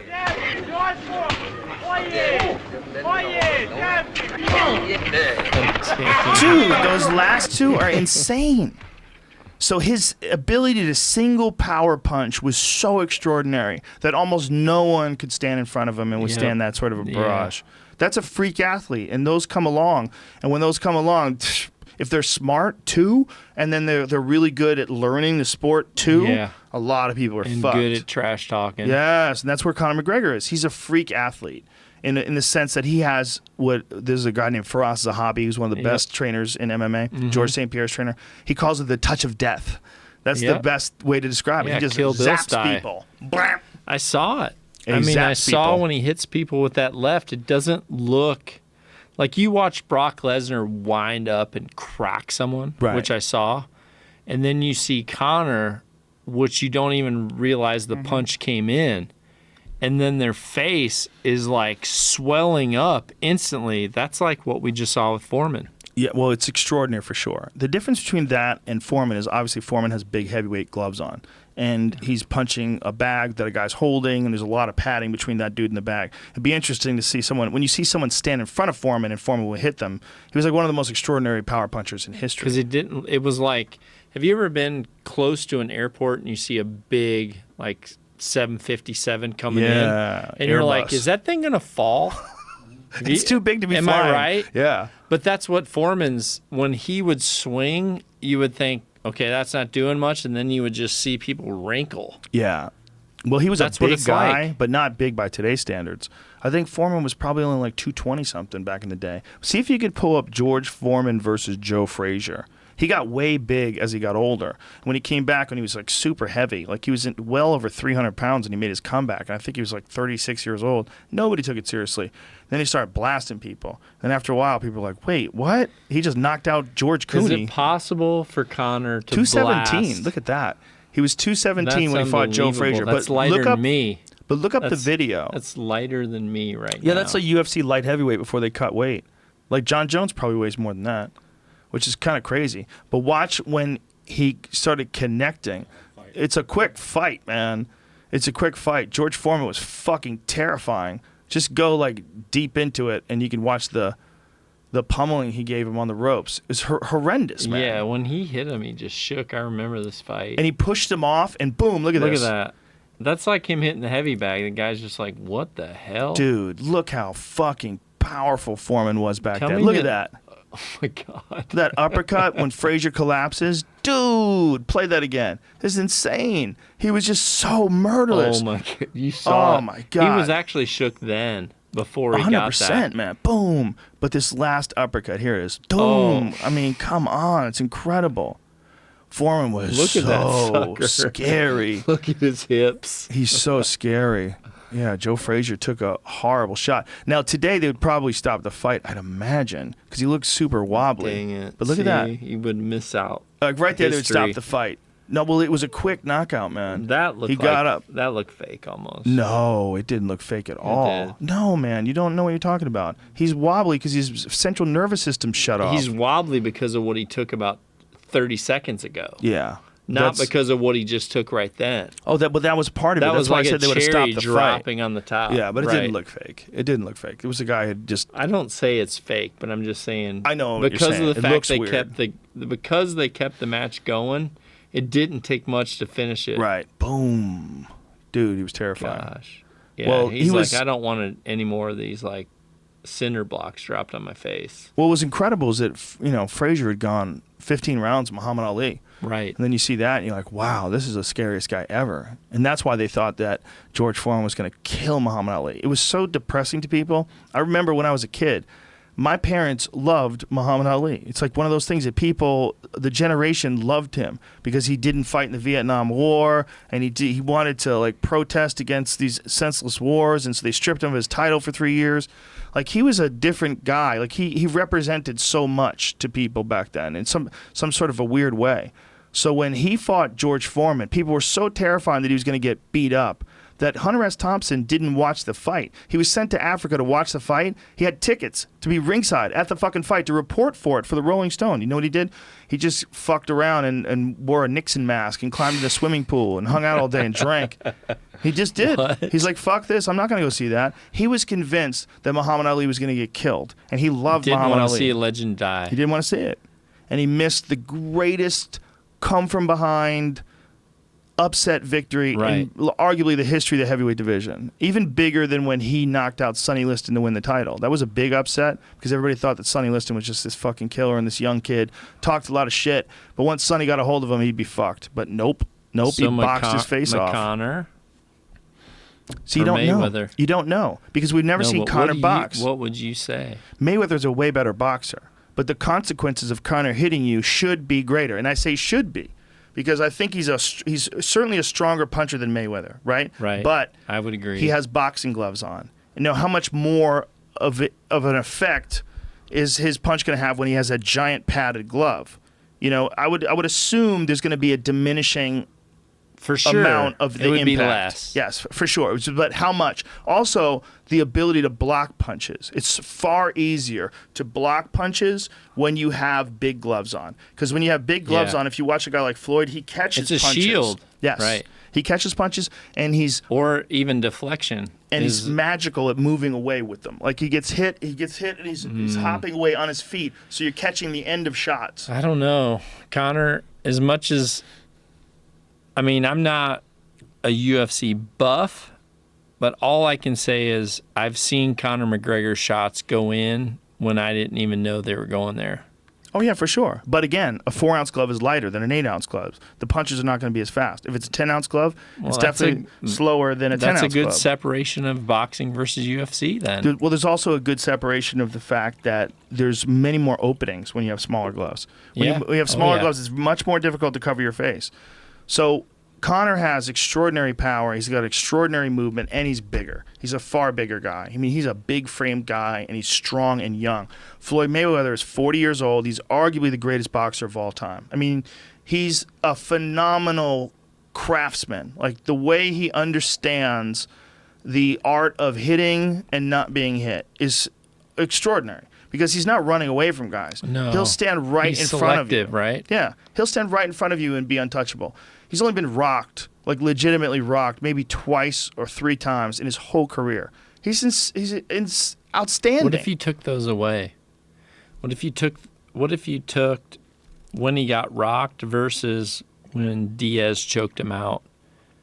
Do you think? What are you talking about? We're talking about 2 different fighters. Well, what do you think? When Conor McGregor got choked out by Nick Diaz, or if you take Floyd Mayweather out, got rocked? No, I'm talking when Conor got hit pretty hard and he came back, versus when Nate just choked him out. If you eliminate Nate choking him out, do you think he's got the heart to really stand through a full fight with Mayweather? Well, he certainly does, because he went through a full fight with Nate Diaz.